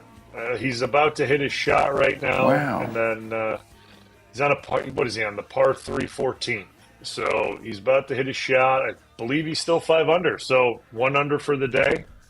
He's playing well. He's 1 shot under for today. But he also has a mugshot from earlier today, so he's a couple of different shots thus far. All right, so when we had you on Wednesday, we asked you what you looked for when the schedule came out. If Bryan Bulaga, Zach Tom, what did Campy like to say because he didn't want to say guys would get hurt? If Zach Tom busts a shoelace or loses his chin strap, and they say, hey, you remember when Bryan Bulaga came and spoke to the team? We should just trot him back out there at right tackle. This would be a good schedule for you because you said one of the things you looked for was noon starts. Yeah. And as of now, and I know there is flexible scheduling so they could get moved, but as of now, they got 8, 9 noon starts? This is like your dream schedule, isn't it? It's fantastic. I would be absolutely over the moon on this schedule right now. I mean, week 2 noon, week 3 noon, week 4 noon. Obviously, week 5 out in LA, that's a 3:25. Week 6 noon, week 7 noon, week 8 noon, week 9 obviously the Lions, week 10's the bye, week 11 noon. Obviously, then the 49ers, 3:25. Then they get into their big-time prime times, right? Like Dolphins, 7:20, Thursday night, 7:15, Sunday night, 7:20, Monday night, 7:15, then back to noon. We know that Week 17 game can get flexed, depending on how the Vikings are doing. And then, obviously, Week 18 against the Bears, who knows, right? Right. It could turn into anything based on how Green Bay's playing and how the Bears are playing. But I'm looking at this, and this looks absolutely amazing. I mean, the kickoff times are just absolutely amazing. I get you have all those prime times bunched up in a row. And the thing that I find tough about that is merely the Sunday night Thanksgiving, right? And then turn around to a Thursday night. That's a quick turnaround. And then on the road as well. So, Dolphins at home on a Sunday night. Thursday night. Right, Dolphins Thursday night. Then the Lions on Thursday night. So at least it's a week. But what you're saying, one of your points would be that you've got the 49ers on Sunday the 24th in a big game, and then that's your short week for the year. Yep. Is then playing Thursday. Is that at least a bonus that you get the Thanksgiving game at home, and then the next week you play Thursday again, but you kind of have a regular week, right? It's Thursday to Thursday at least? Yeah. I mean, I think that's the big thing that I mentioned to you guys on Wednesday is that they have that Thanksgiving Day game at home. That's a big deal because you could then, the next day you could celebrate with your family. I get the Dolphins get to as well, but there's not the stress of having to travel and do all that on the holiday, which I think is great. And really the short week, at least for me, I look at it as that Thursday night against the Lions in Detroit, and then turn around and go out to the West Coast on another night game. That to me, it's not a short week, but it's still the travel of primetime game to now primetime game on the West Coast. So that's a tough stretch right there. The primetime night, then not that it's another primetime game, but it's on the West Coast, right? Right. It's a long road trip. It's obviously a big game, but to me, that's the tough part of it. The short week game, obviously, the Niners to the Dolphins is difficult, but at least you're at home both games, right? You're not traveling to somewhere else on that short week. So they got really lucky there, at least in my opinion. They got lucky with that. So besides that, it's a really good schedule. LaFleur must have seen the schedule, and he had to be pretty excited and happy with it. The noon kickoffs, it's great because especially when you're on the road and it's a noon kickoff, or at least, in Central Time noon kickoff, one over, in Tennessee for that is I'm looking at it. Sometimes the crowd isn't into it right away in these noon games on the road, right? It takes something for the road crowd to get into it on the earlier games. And if you're the road team at noon and you go in there and you start playing well right away, you take the crowd right out of it. And you can kind of control that uncontrollable that sometimes happens when you go on the road. So the noon starts, man, I'd be very excited about that. It'd be a good schedule. So for those, and you made a point earlier, which I thought was a really good one, there is one instance of back-to-back road games. That's it. Yeah. There have been times during your playing career where you had 3 straight weeks of road games. Absolutely. And even though you come home after games, that is a daunting task. So that jumped out at me. But you were talking on Wednesday, and you and Tausch don't agree nearly as often as you and I do. But you did agree, as players, we love the noon starts. Why is that? What is it? Because I think fans would think, I love being in prime time, knowing everybody is watching our game. But for you guys, and I think you're typical, it's basically the opposite. You'd much rather have noon games than primetime games. 100%. I liked it always for one, you get up and just go. You get up, the day is shorter, you go out there and play. You're ready to go, especially when you're at home, the team travels, it's an early start. It just, you don't have the waiting around all day for the game. So that's why I love the noon start. And I always liked it too.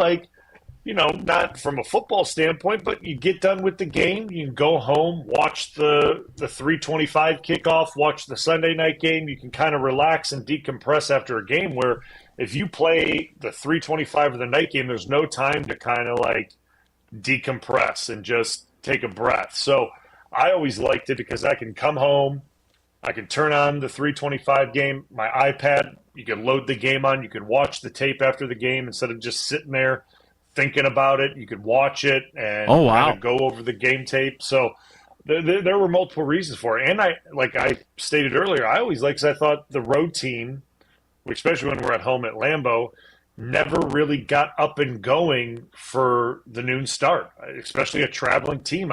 If they come from a different time zone, it's a tougher thing for them to get up and going at noon. And you can say it's the same way when you go on the road as well, but a lot of these times, especially with as many noon games as they play, they're going to be ready for them, right? They understand noon kickoff, got to get up, got to get ready to go. So I always found it for us, because we played so many 3:25 and primetime games, that when we got the noon game, we always started a little sluggish because we just weren't used to playing at noon. So this is really good for this team that they got all these noon games. They're going to be ready to go for them. There should be no, we started a little sluggish, guys weren't used to the noon kickoff. No, you got a ton of them.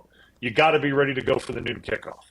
Yeah, and I guess that was what surprised me about the schedule, was not, I expected 5 primetime games, which is what they got. The maximum number you can get is 6.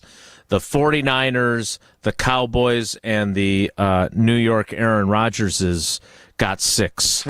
But what I expected was a bunch of 3:25 games, right? Because that's the marquee Sunday afternoon game. Their noon games are not marquee destination television. If they want to get eyeballs for Fox or CBS, they want you in the 3:25 slot. And the Packers, as you said, felt like if they weren't playing in prime time, most of the time, you guys were playing at 3:25, especially when you were really rolling, right?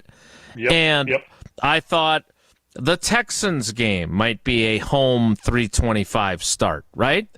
2 young quarterbacks. Both teams made the playoffs unexpectedly. So that was one of them.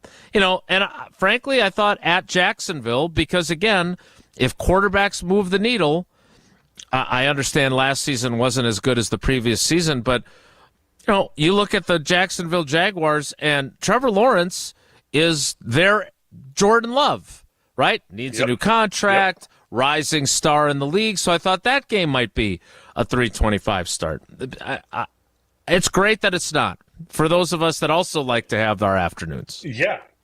And, I think the thing the NFL also knows, right? And obviously we all know the 3:25 kicks, you're right. They want the eyeballs on that game. That's their big viewership slot besides the night game. But they know Green Bay is going to get a draw, right? They're going to bring attention. And if you put good teams in the noon slot, it will draw attention. You will get eyes on the game.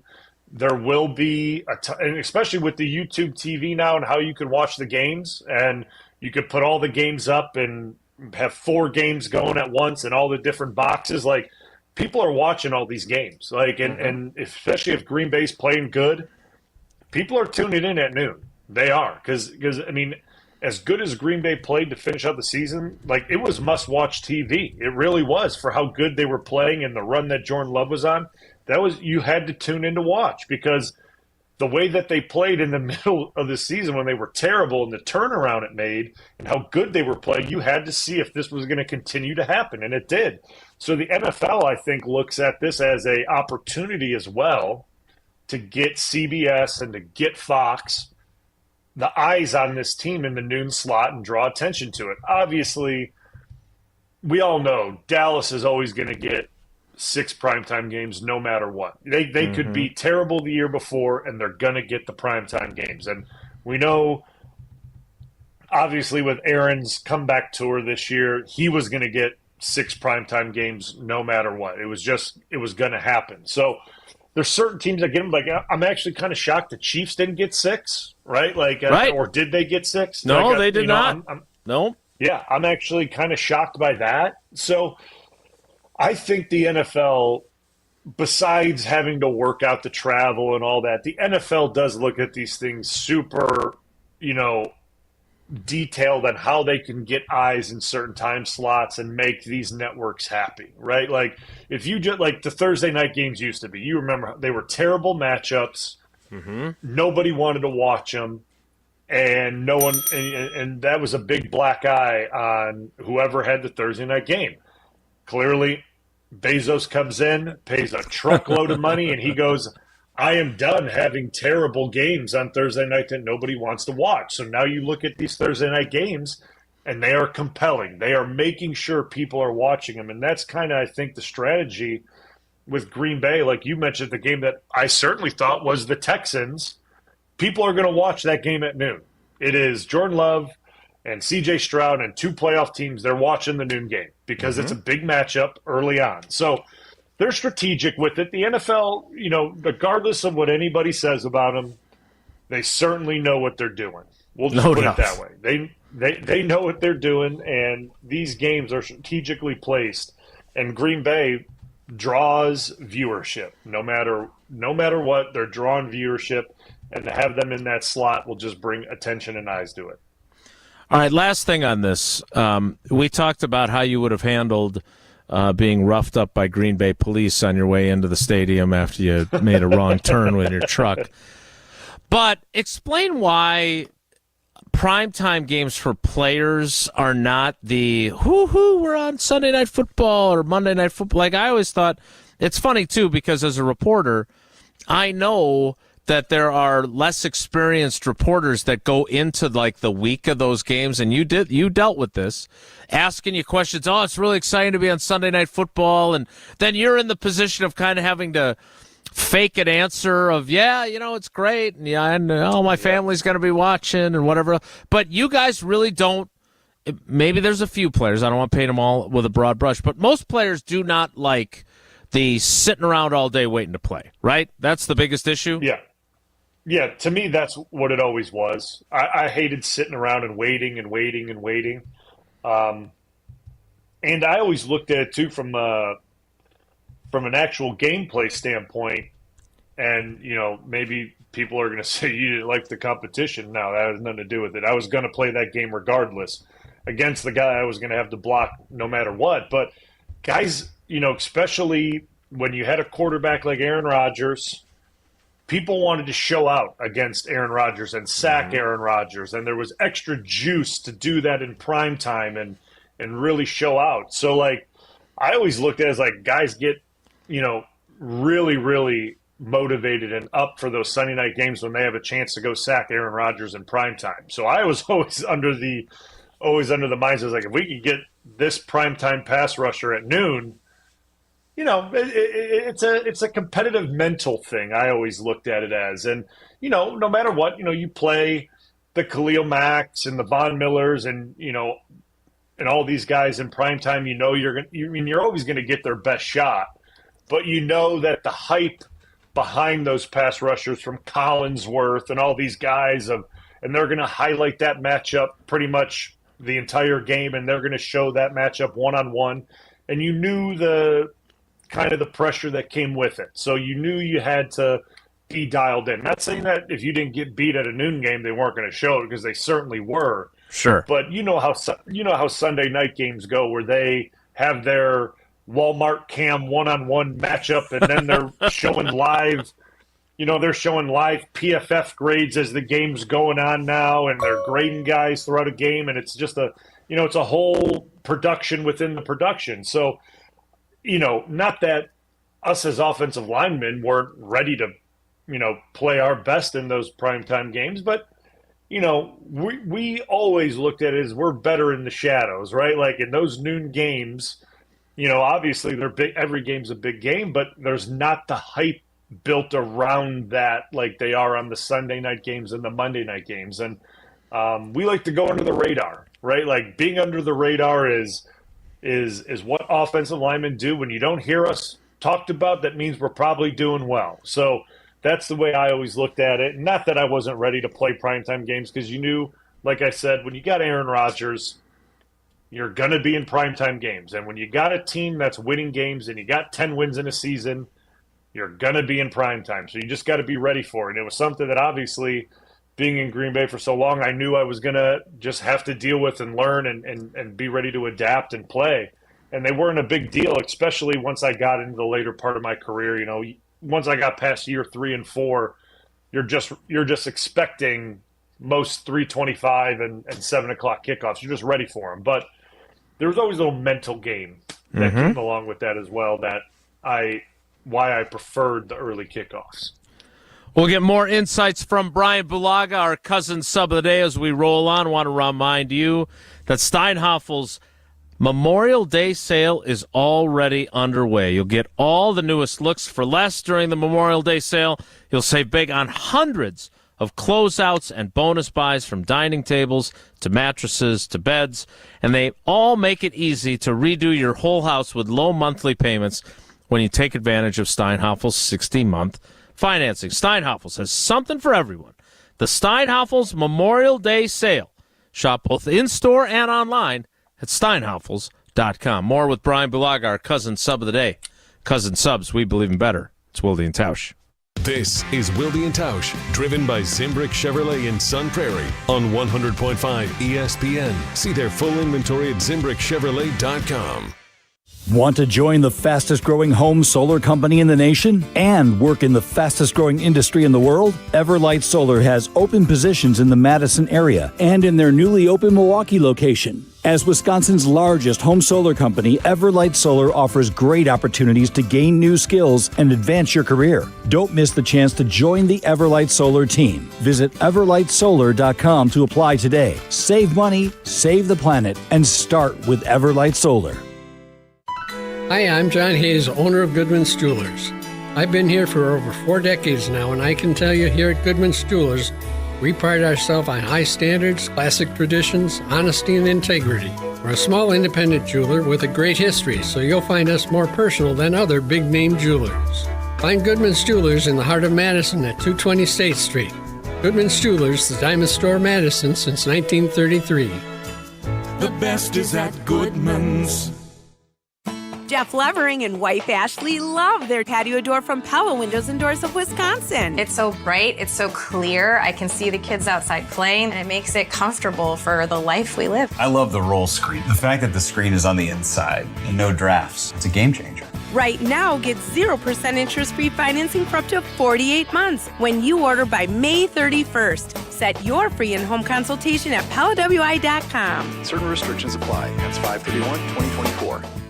If you're a motorist of the four-wheel variety, please watch out for those of us in Wisconsin who do their traveling on 2 wheels. Adjust your mirrors to reduce your blind spots. Allow motorcyclists a full lane width. Use your turn signal when merging or changing lanes. And allow more following distance between you and the motorcycle.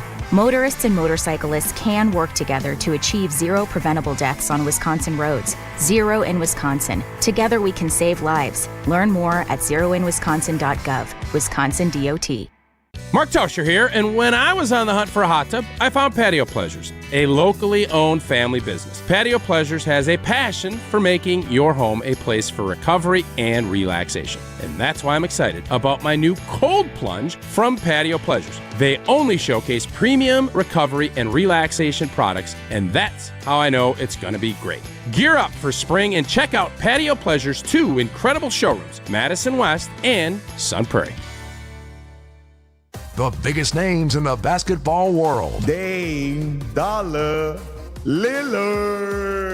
Having fun and honest conversations. He puts it in the shoe, right? And sets the tone for brothers and sisters and family. Every week, Thanasis Adetokounmpo sits down with special guests on Thanalysis Show. Presented by Potawatomi Casino Hotel. Fantastic. Find Thanalysis Show on Spotify, Apple, or wherever you get your podcasts. And on YouTube by searching Thanalysis Show.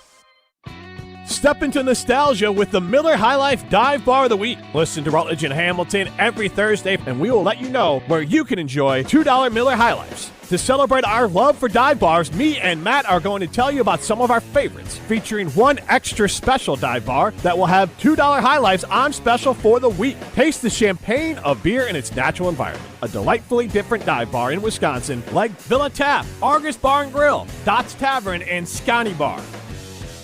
Experience the rebirth of an American treasure in Oconomowoc. The club at Lac La Belle is open. The redesigned course is one of Wisconsin's finest tracks at the heart of the Wisconsin Golf Trail. Named Best New Wisconsin Course in 2021 by Golf Digest. The club at Lac La Belle is open to the public 7 days a week. Schedule your tee time today at club@laclabelle.com. See what everyone is talking about. The club at Lac La Belle is a place to experience over and over again. Go to club@laclabelle.com to start your journey. The Seattle Mariners and Baltimore Orioles both fighting for the top of their division, and they go head-to-head this weekend at Camden Yards. We in the game. Coverage begins Saturday at 3:30 Eastern on ESPN Radio and on the ESPN app. Presented by Progressive Insurance.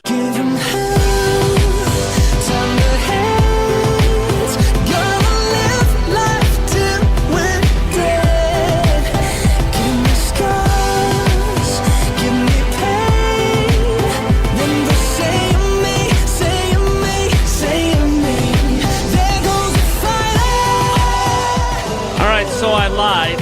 I have one more question, probably multiple if I'm being honest, for Bryan about the schedule. The primetime things, and then we'll take another break.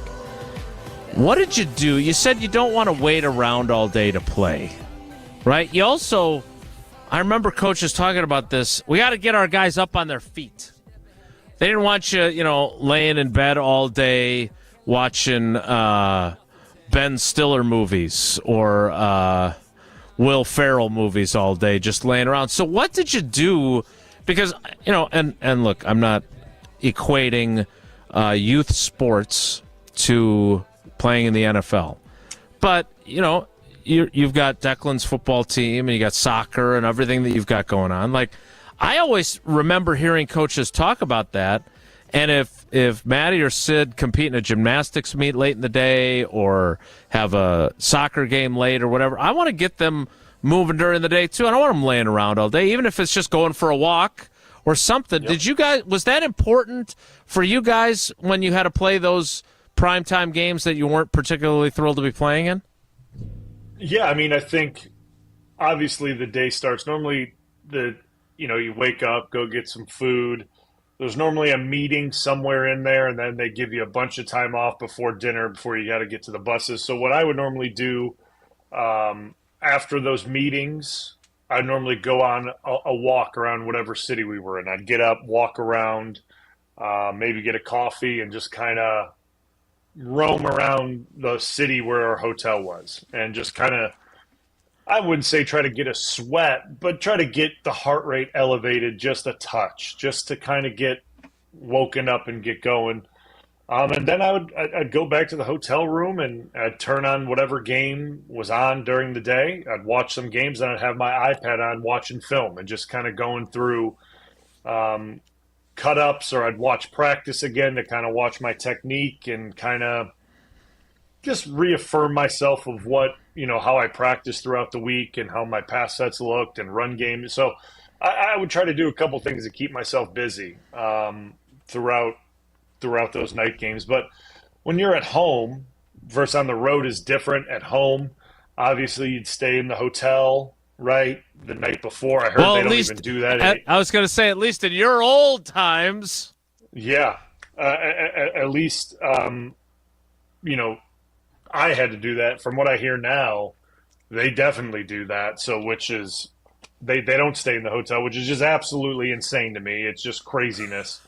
So lucky to be able to stay in your own bed the night before the game. The science was always there, and all the data was always there to be able to sleep in your own bed at home before a game, but out the window, stay in the hotel on uncomfortable beds. Hey, who cares?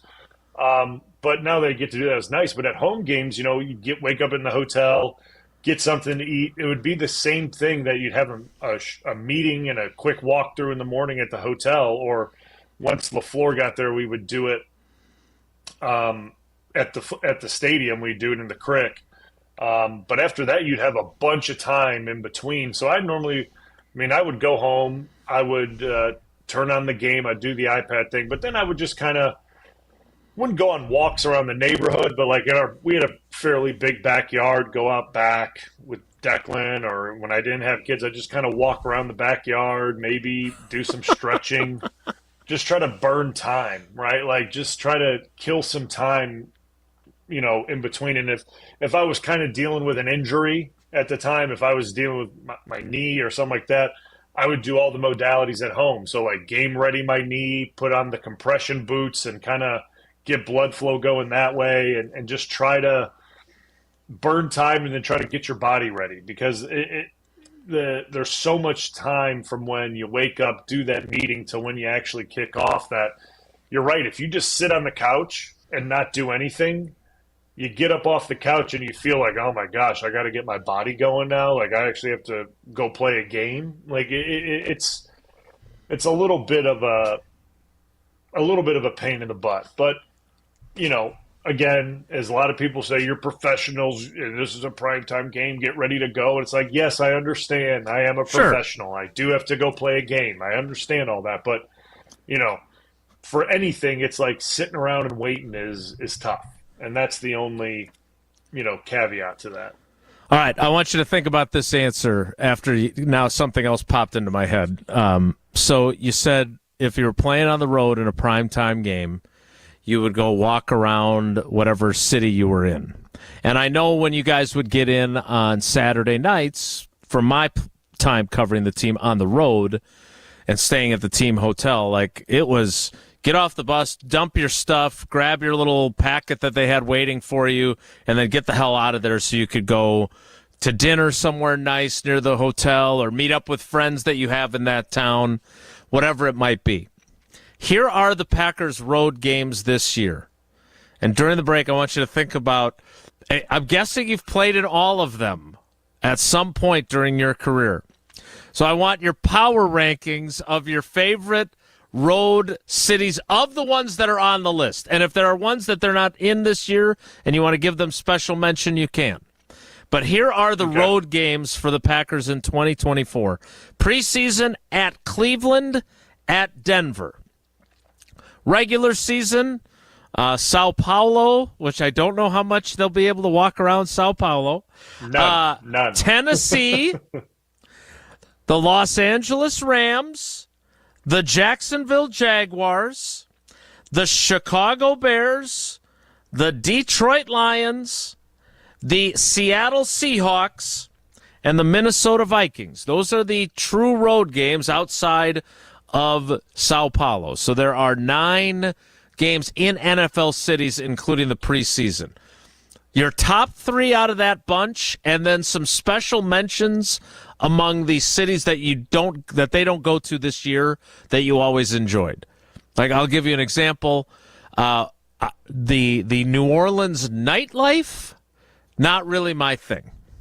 But New Orleans and the French Quarter during the day and getting beignets, I'm a sweets guy, and some Cajun food. Hey, count me in during the day in New Orleans. So that would be one example. The Packers actually have the Saints at home this year, not on the road. So we'll get Bryan's list next. It's Wilde and Tausch.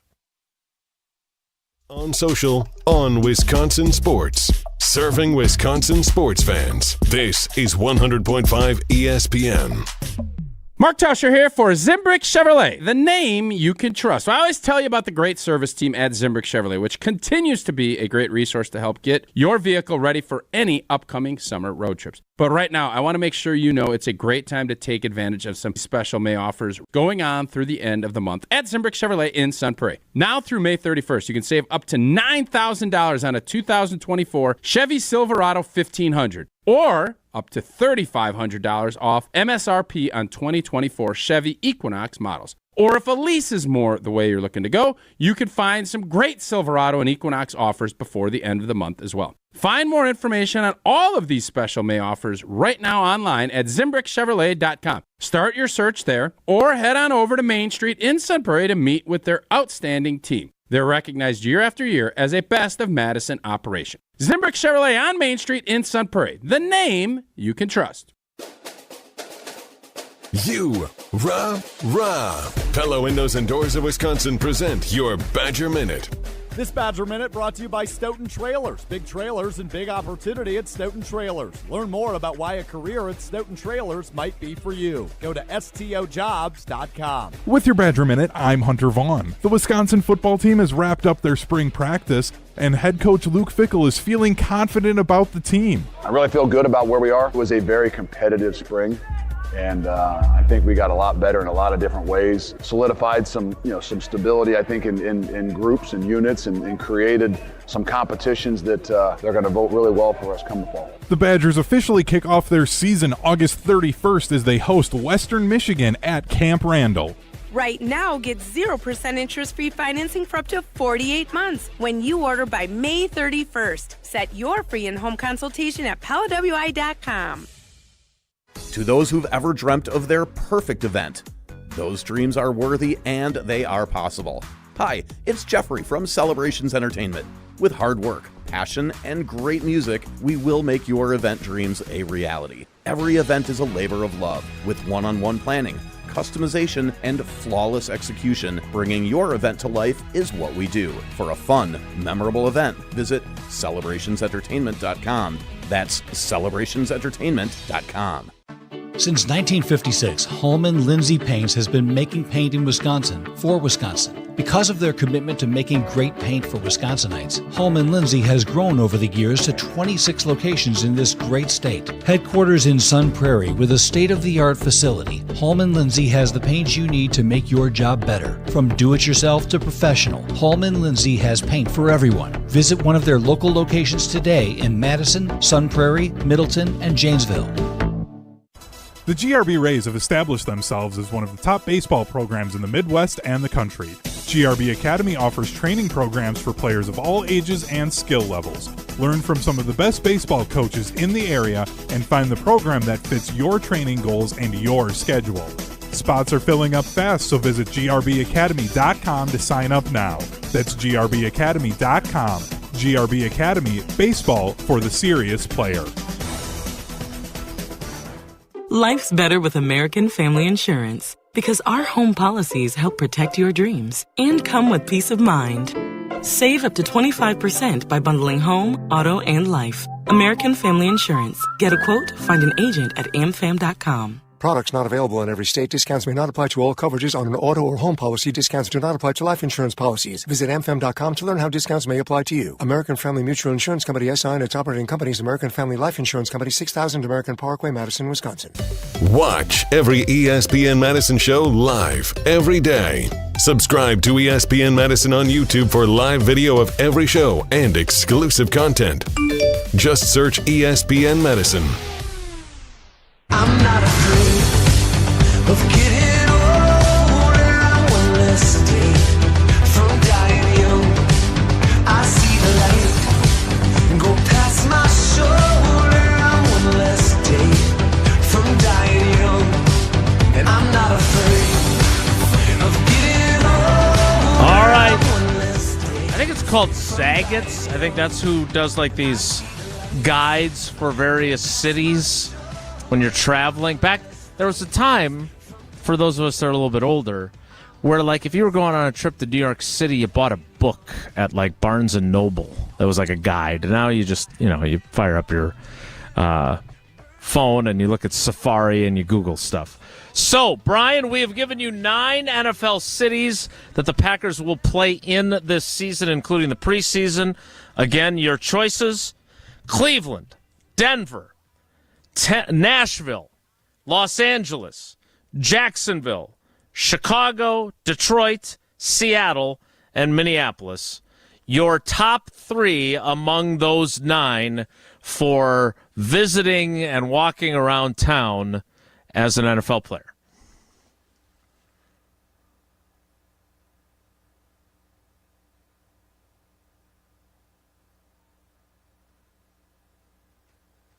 Riley?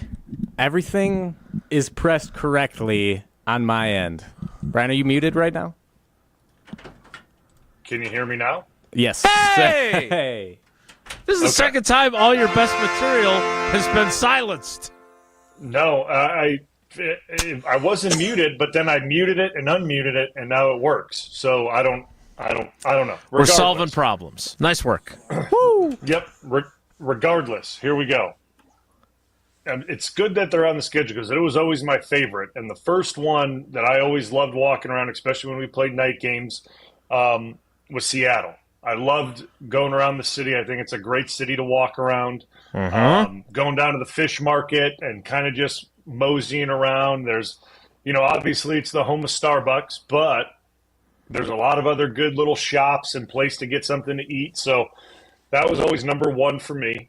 Did you go up in the Space Needle? Were you allowed? No. Or that kind of thing frowned upon?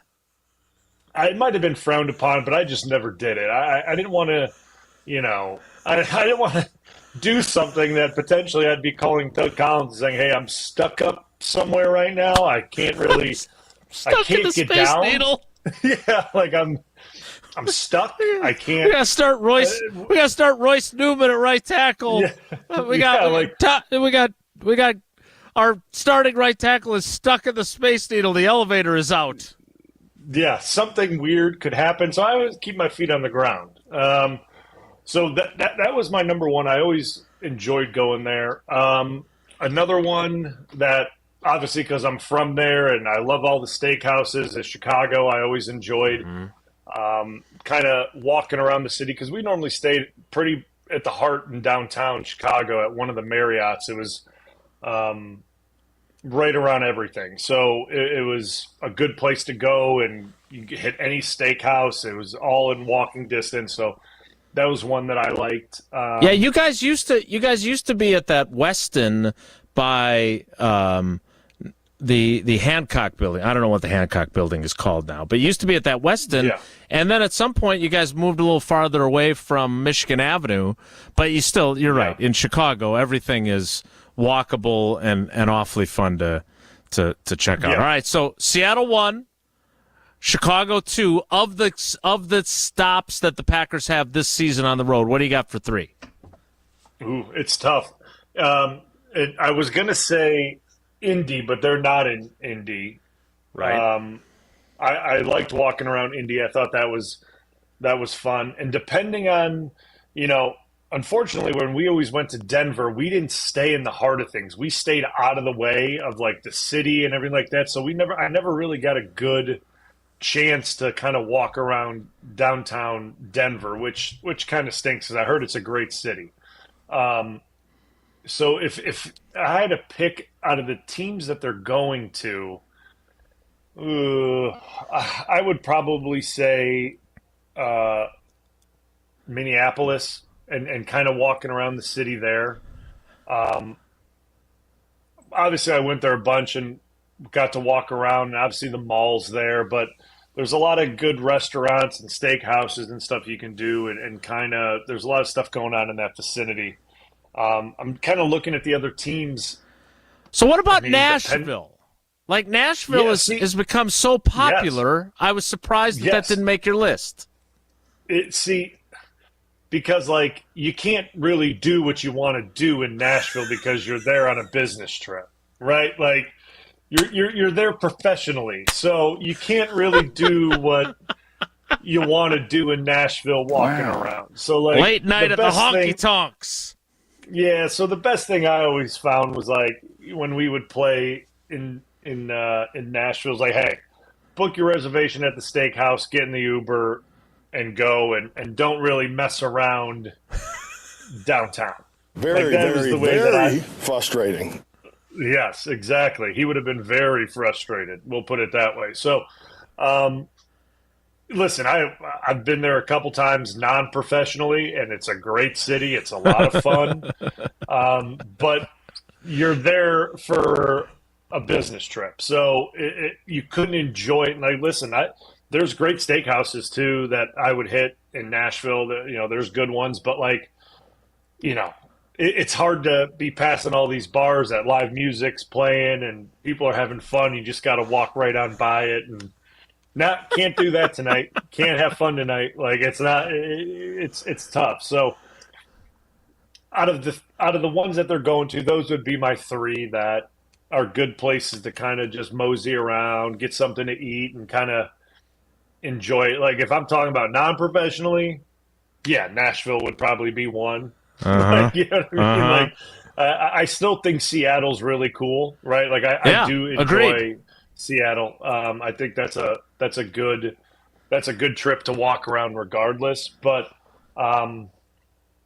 yeah, I mean, it's so different, looking at it from like, I got to go play a game tomorrow to, preseason, we'd get a little more adventurous, especially if we knew we weren't playing. Right. You guys played in Nashville a lot in preseason. It seemed like you guys almost always finished preseason there for a long time. Yeah, there was one time that we did play in Nashville in the preseason. I remember the game clear as day because it was absolutely dumping rain to start the game. It was a torrential downpour, and we went out there the first series. Actually, I think that was 2014, the year back from my ACL, because I remember going out there, and it was my first time stepping back onto a field, like competitively, obviously camp, but against another opponent, and it was just pouring rain. I'm like, this couldn't be like almost the worst situation to do this. Come back from an ACL on is in the pouring rain, but the field held up good. But I remember, we knew we were all playing, so we didn't really do anything, we didn't do anything out of the ordinary, but you have a little more time to walk around the city. Sure. We'll just say that you have a little more time. Preseason's a little more relaxed, a little more tame with our scheduling with meetings and things like that. So we were able to walk around a little bit more Nashville in the preseason. But it's funny how you think to all these cities, and now that you're out of it, and you're like, man, if I went to that city, just my wife and I, or just buddies and I, we could have a ton of fun. But you're there professionally, and it's like dinner, hotel, and like you're at dinner, and you're like, we gotta eat and go because I am not going to be late for this team meeting tonight. Like, and especially when you're in the big cities, and you never know how traffic could be. And getting an Uber, then getting back to the hotel. If it was a car ride, like you're always a little nervous about like, we got a meeting at 8. We got in. We have to go to dinner immediately and make sure we're all back on time because I don't want to be the guy strolling into the 8:00 meeting at 7:59 in 30 seconds, and everyone's looking at me like, "Where have you been? Like, what have you been up to?" Just completely erase those questions. So I was always cautious, and I always preferred restaurants that were close to walk to, but a lot of good cities. It's just like, listen, I don't know if they're going to play in Cleveland or if they're going to play in Denver. Denver would probably be a good city if they had to go on the road trip, but they weren't playing. They could have a little more fun. But like, I don't know if there's much going on in Cleveland. I'm just going to be honest. Like, I don't know if there's a ton going on there. I don't know. Well, Wouldn't be my favorite preseason city. You can always go to the Rock and Roll Hall of Fame. That's what I did the last time they played in Cleveland. All right, last thing on this so we can get to the 11 o'clock hour. And by the way, it is interesting because I do think now they are staying out when they go to Minneapolis. They used to stay at the Marriott City Center, and I remember bumping into Tausch and Cliffy going like big and tall man shopping. And that was what you did. You wandered around, and you got dinner, and then you came back to the hotel. Now they're out by the Mall of America, and a bunch of guys are going shopping, right? When you would play in New York, my recollection is that we would stay in like New Jersey. But there were guys that would go into the city, and you had Ryan Grant as a teammate for a while, and he was from out there. But to your point, if you're not staying in New York and you're playing in East Rutherford, that's another one where you guys couldn't really risk going too long or too far into the city and then be late for meetings. That's like New York, like the city that never sleeps, Correct. Except if you're an NFL player on a road trip. Yeah, and there was one time we played out in New York. I think it was 2000. Was it 2011? It might have been 2011 where we actually stayed in the city, and pretty much everyone went out to dinner that evening. At least, I would assume most guys did. I did, and I normally never, if we were playing, in a big city, if you couldn't walk to it, I never went to it. But I remember that one because we got in at a good time and we went out and ate and everyone got back on time. So, but after that, we always stayed outside the city. And there was no way you were getting in an Uber to go into New York and then try to get back on time. You couldn't count on it. And that was the thing, like I said earlier, that made me the most nervous, that you could be doing the most innocent thing, like, hey, I just wanted to grab a bite to eat. But once you get into traffic, there's literally nothing you can do about it. And how far away we stayed once we played, later on in New York, and how far we stayed away from the city, it wasn't even worth it. Not even worth it. By the way, don't ever let anybody tell you don't have a good memory. Packers 38, Giants 35, December 4th, 2011, at the Giants. Yep. Well done, sir. We will kick off the 11 o'clock hour. I want to talk a little bit about the event I was doing last night with Charles Woodson and get Bryan's recollections of him because, man, I'll say this. I love Bryan. I love Tausch. If we did an event, I don't feel like I'd be nearly as self-conscious about my clothing selections or my comparative coolness as I was last night with Charles. We'll talk about that in the 11 o'clock hour with Bryan Bulaga, our cousin sub of the day. It's Wilde and Tausch. Don't go anywhere. Another hour of Wilde and Tausch, presented by Pella Windows and Doors of Wisconsin, is coming up next on ESPN Wisconsin, the ESPN app, and Wisconsin On Demand. Mark Tauscher here for Mosquito Joe of Madison. Well, tired of dealing with pesky mosquitoes, rodents, and other unwanted pests? Well, look no further than Mosquito Joe. Their experts provide comprehensive pest control solutions, keeping your yard and home free from mosquitoes, rodents, rats, stinging insects, and much, much more. From mosquitoes to mice, Mosquito Joe is your partner for comprehensive pest control solutions. Call to schedule a free inspection and let Mosquito Joe transform your indoor and outdoor living experience. Hi, this is Dave Kane. You're listening to Madison's Home of the Bucks, a good Karma brand radio station, 100.5 ESPN WTLX, Monona, Madison. Broadcasting live from the Everlight Solar Studio, this is your Metro Kia of Madison Sports Center. Good morning, Madison and streamers everywhere. My name is Riley Yauk, and this is your Sports Center update brought to you by us, as ESPN Madison is your new home for Wisconsin Badgers volleyball. New season, new conference opponents, new radio home, but the same goal to win a national title. Listen to every match all season long beginning this fall on 100.5 ESPN. Starting in baseball is after an off day yesterday, the Brewers hit the road. Tonight's game in Houston against the slumping Astros kicks off a 9-game stretch away from AmFam. But the team might not mind, though, as they've had a good amount of success away from the shelter of the beautiful retractable roof, going 14-8 this season on the road. Good for second best in the National League, only behind the Philadelphia Phillies. Regardless, Freddie Peralta takes the hill for the Crew tonight. Late start on tap as the first pitch is scheduled for 8:10. In college football, according to an announcement on his Twitter account, the Badgers have extended an offer to Davian Gross, the number one all-purpose back in the class of 2026. Interesting stuff there. And for any of you video game fans out there, EA Sports College Football 25 trailer has dropped, and there's plenty of Wisconsin in it. Metro Kia of Madison, Madison's trusted Kia dealer. Stop into Metro Kia on the east side of Madison or metrokiaofmadison.com.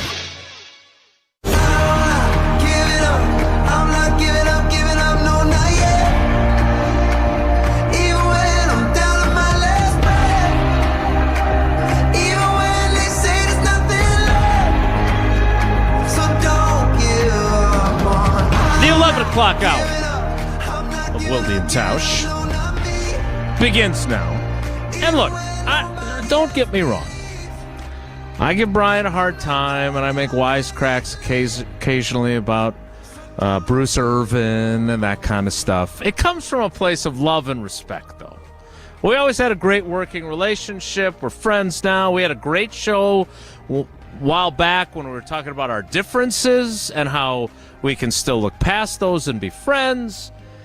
So when I say that you're not as cool as Charles Woodson, I don't think that's disrespectful to you, because do you know anyone who's as cool as Charles Woodson? No, I don't. And like, I really don't. And, it's not even like if you would say like, if you don't even know Charles Woodson, right? Like, and you just happen to see him on TV or wherever, like, that dude's pretty cool. And you may not even know him. And most people don't know him, right? But like, you just see the guy and you're just like, yeah, he's a dude. Like he is. Like that's just what he is. So no, I do not take that as a knock on me whatsoever, because he's Charles Woodson, man. Like there's nothing else you could really say. Like, so he is who he is. So we started. We did like an hour-long Q&A. I did the Q's. He did the A's. For like there were like 500 people. It was for the Independent Insurance Agents of Wisconsin. They have a big event every year. They were celebrating 125 years, and so Charles was the keynote speaker, and he wanted to do a Q&A session. So I was asked to provide the questions, so I did that. But I've done a lot of events. I understand my coolness factor and my fashion sense. I mean, dude, I covered your entire Packers career. If I was standing at your locker, I was wearing shorts and a hoodie of some sort, and that was my fashion statement. So I got the sport coat on and some nice jeans, but you might as well. There's no point in trying to be as well dressed as him. I mean, he got all those guys on ESPN's Monday Night Countdown. He's got the ascot going. Like, he's next level. But I was self-conscious, I'm not going to lie, because it's a high bar to even try and be in the neighborhood of. But we ended up talking about, how he elevated the fashion sense of his teammates when he came in and how they tried to dress up more for road games and stuff like that.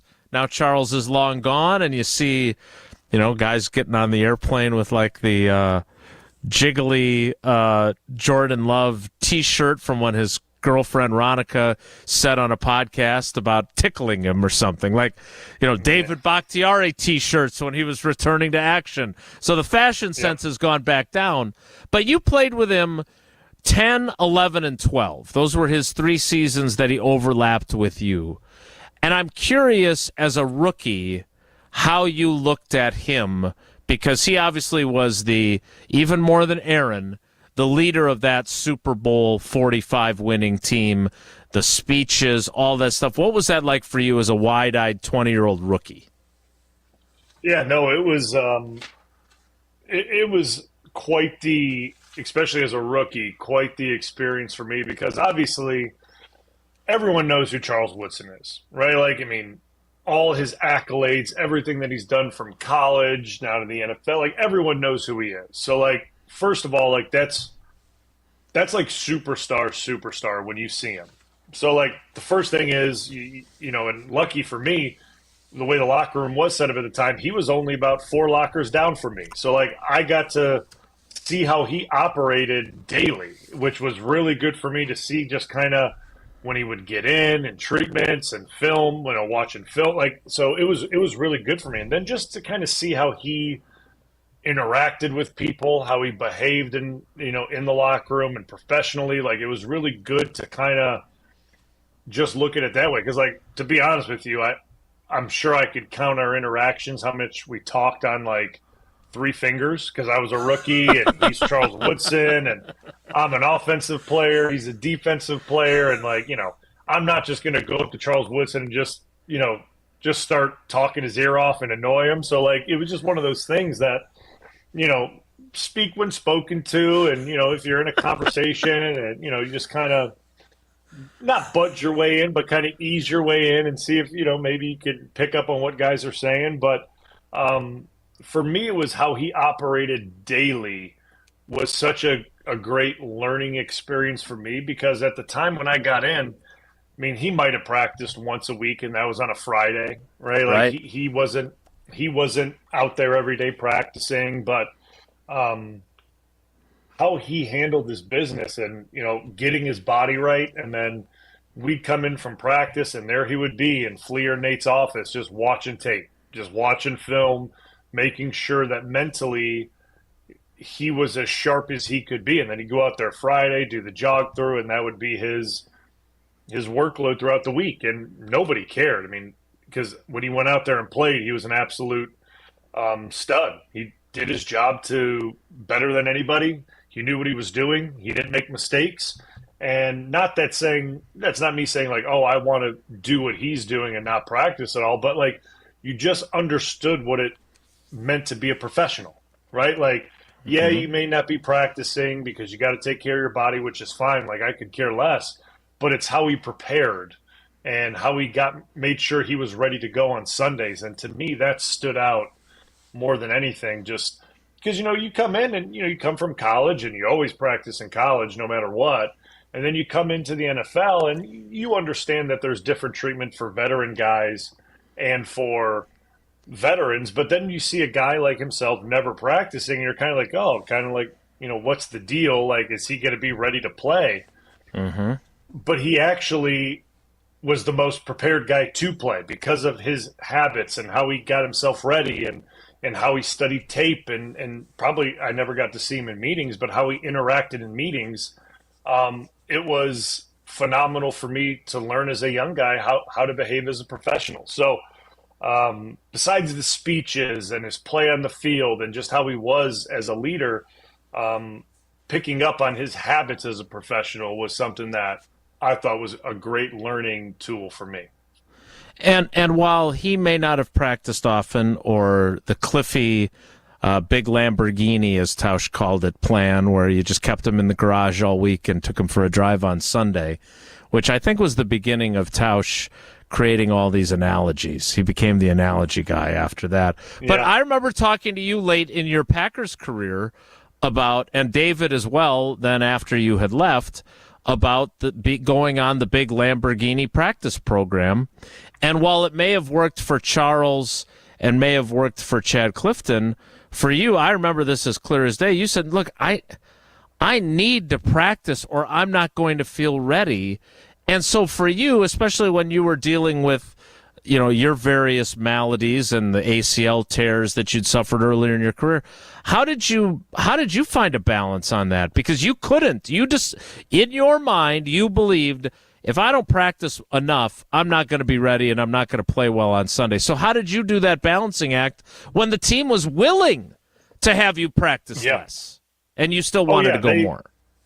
Yeah, I mean, especially in 2019 when LaFleur and that staff came in, they wanted to give me Wednesdays off. They wanted to give me Fridays off. They wanted me out there on Thursdays, but they wanted to give me at least 2 days off of the practice, and I just couldn't do it. I mean, I was like, listen, if I'm able to and my body feels fine, I got to be out there and practicing. I got to do something. I got to go through the plays. I got to hear them live called in the huddle. I got to go through the steps and see things happening on the field because obviously it's scout team, it's cards, it's looks from the other team. So I need to be able to see that.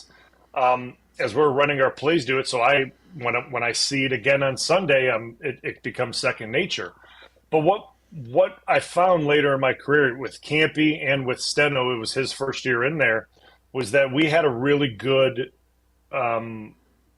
balance of, when you're younger, you don't really have these conversations with coaches, but once you get later in your career where you're able to have this dialogue of what you need and what you don't need. And people may not know this, but throughout practice, there's a bunch of different team periods and different things. And you have so many plays throughout a team period. You could have, 15 plays in a team period. And you kind of look over the script of what you're practicing, what you're looking at, and you go through it with what I did with Steno. All right, what are the looks we're getting? What do you think I need and what don't you think I need? And if it's just a basic outside zone play that I've run 100 times, you don't really need to take that rep. That's not something you need. But there's going to, you go through a pressure period or run stunt period where there's movement and things are happening. You got to make adjustments on the fly. You need to take those reps. So I always looked at it as if he and I would talk hey, we got a 15 play team period. I want you to take 7 or 8 of them. And I'd go, all right, give me the 7 or 8 where we're going to get looks that are challenging that you think I would need to see now because they're probably going to happen in the game. And he would go through it and pick the plays that I would do that he'd think I'd need. If we went into a team blitz period, and there were 10 plays, I would probably take 6 or 7 of them just to make sure that I was up to date on what we would see and adjustments that get made. And when you have Aaron, a lot of adjustments could be made in play or right before the ball was snapped, he could be making adjustments. And the thing was, like, you have a play in a team period and say it doesn't go well, right? Like, and we blew the pickup or something didn't come off the way we all wanted it to, you would repeat it. So you wanted to be in that dialogue, hearing what was being said, why that didn't go clean, so that you could then repeat the play and get that muscle memory for it. So for me, it was just being able to have that dialogue with coaches later in my career where I felt comfortable enough to be like, hey, I know you guys wanted to give me time off. I really don't want it. I want to be out here doing, going through individual drills and working on technique. But when we get to these team drills, like, let's get what you guys think I need and that you think is super important, not just a basic run play, but things that I need ingrained in my brain going into Sunday. And that's where I was able to find that good balance. We're going to play a little Need It or Don't Need It, presented by Fleet Farm, coming up next. Want to remind you again, we had a little fun, which I know that was not a joke for Scotty Scheffler, but if you need legal representation because you've been seriously injured, you know who to call. One call, that's all. Gruber Law Offices, 414-276-6666, 414-276-6666, or go to the website, gruber-law.com. Find out everything you need to know about the firm, about its history, about the lawyers that are there, about the one call, that's all concept, and everything they do in our community as well. Gruber Law Offices, one call, that's all. Need it or don't need it, we get to hear from Riley Yauk next. It's Wilde and Tausch. This is Wilde and Tausch, presented by Pella Windows and Doors of Wisconsin. Call Gina Della from Pella today, 855-PELLA-WI, and online at PellaWI.com/radio. Hey, it's John Hayes, owner of Goodman's Jewelers. Come in and discover the high standards, classic traditions, honesty, integrity, and elegance when you walk through our doors. For over 90 years, customers have returned again and again to our warm boutique setting. Trust me, because I've been there for over 40 of them. Whether it's time to come back or your first time in, stop by Goodman's Jewelers at 220 State Street today. Goodman's Jewelers, the Diamond Store of Madison since 1933. The best is at Goodman's. Time to plunge into the ice-cold take of the week. Brought to you by Patio Pleasures. Here's Mark Tauscher. Okay, so Charles wasn't the only one. Stephen A. Smith said a similar thing. Minnesota is better than the Nuggets. The MVP is getting outplayed. Listen, this series is a wrap. Sweep City, USA, and I have to continue to remind the great analysts, nut whack.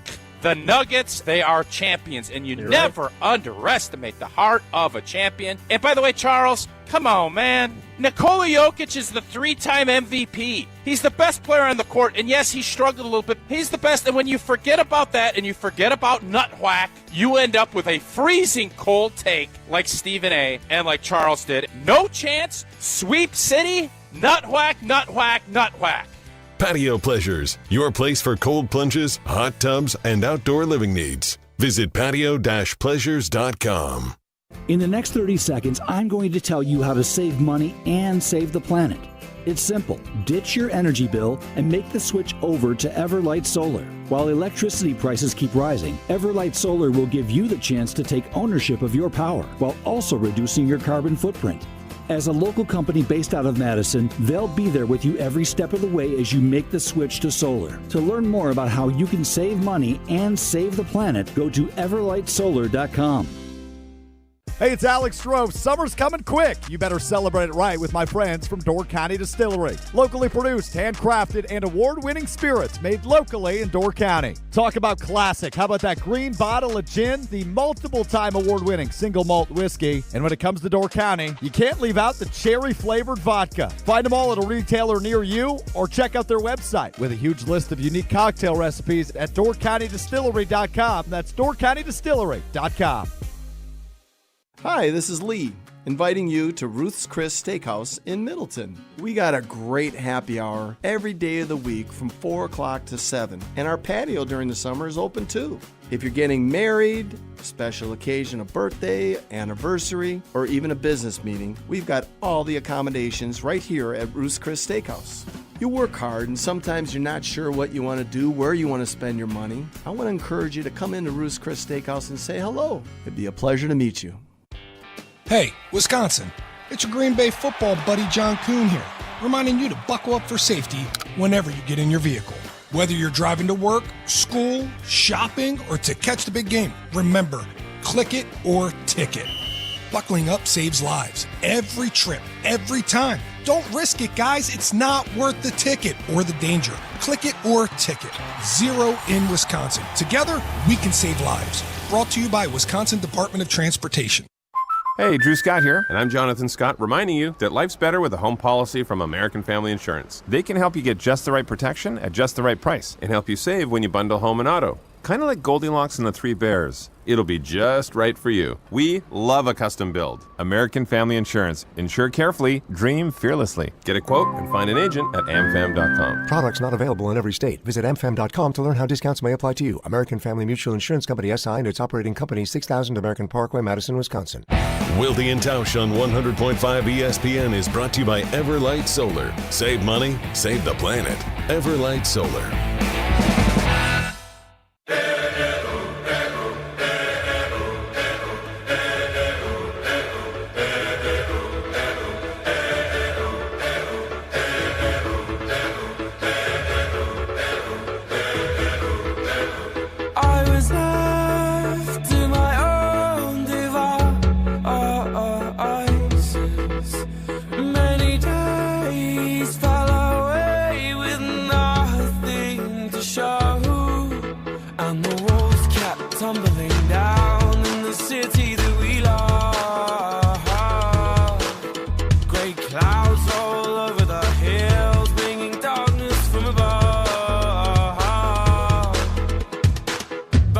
Close your eyes.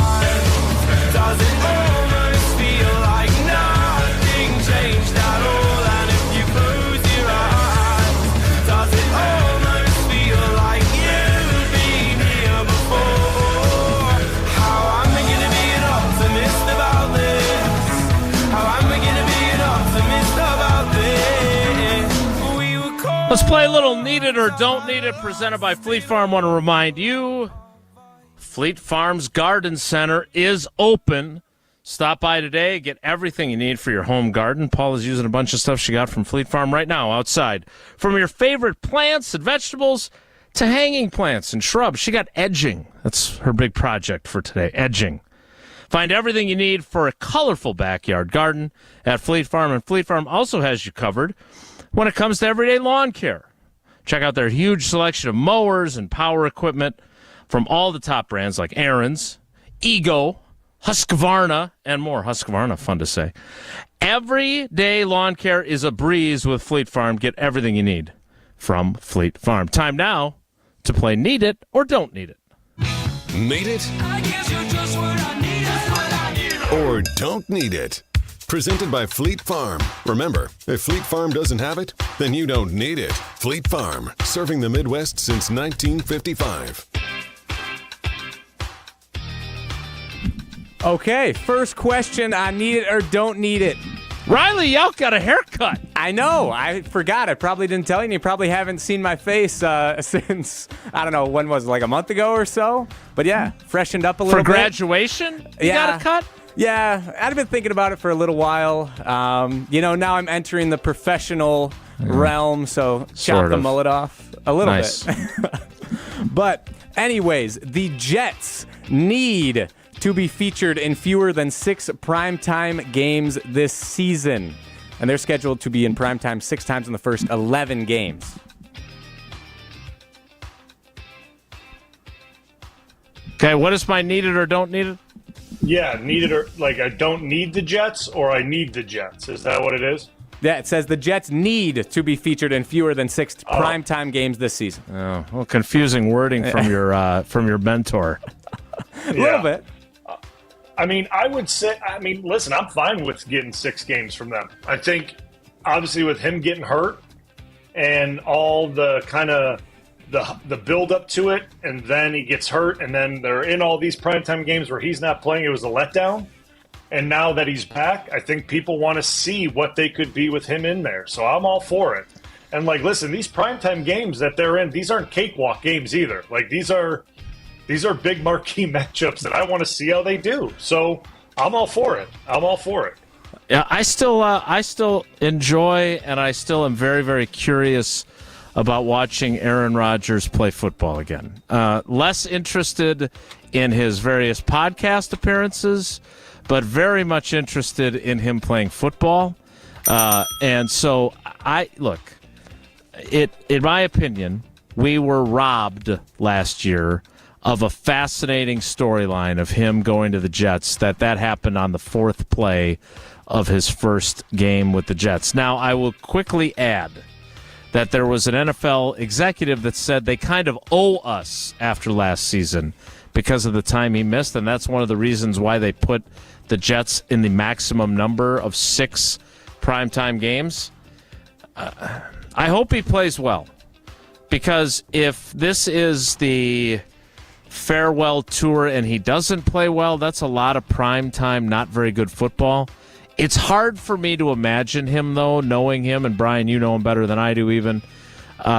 He is going to be superiorly motivated to play at a high level. I don't know if their team will play at a high level, but he's going to be very motivated to do so himself. I agree.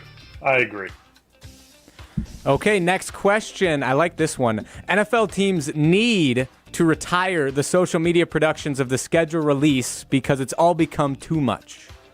So wait, so Jesse is now against both roasts and schedule release videos now? That's what I'm supposed to glean from this? It appears so. Man.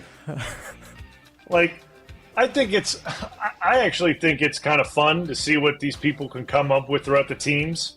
Right, like I think it's fun to see. I don't think they go too far or over the top. Some of them are a little bit weird, but like I don't think it's. Let them do it, right? Like I mean, come on, I would agree. It's social media. Let them do it. Let them get the fans engaged in it. Now they're getting players involved in it, like the Packers did. Like, have fun with it. I mean, what is it? Listen, it's all about building the excitement and hype for the season, and this is just part of it. Yeah, some of them I wouldn't have thought up or tried to conjure up that some of these teams do, but you know what? It is what it is, and let the teams have fun. Who cares? I'm with Brian on this. Wes Hodkiewicz dressed as Dunzo the Clown was a highlight with Mike Spofford. And also your other old team, the Los Angeles Chargers, after Harrison Butker's speech, putting Harrison Butker in the kitchen. It's fair play. I saw that. Where women apparently belong. That was a stroke of genius. Well done, Chargers. You know, the Chargers always did good ones. They always did good ones. And I watched it. When I saw that at the end, I was like, oh, boy. I was like, oh, boy. There we go. We'll have Abby Bulaga join us a little bit later to talk about Harrison Butker's view of women. One more, need it or don't need it. Riley, what do you got? All righty. When we get to Week 18, the Packers-Bears game will need to be a late afternoon or primetime game due to playoff ramifications for both teams. Ooh, both teams. Both teams. Yeah, see,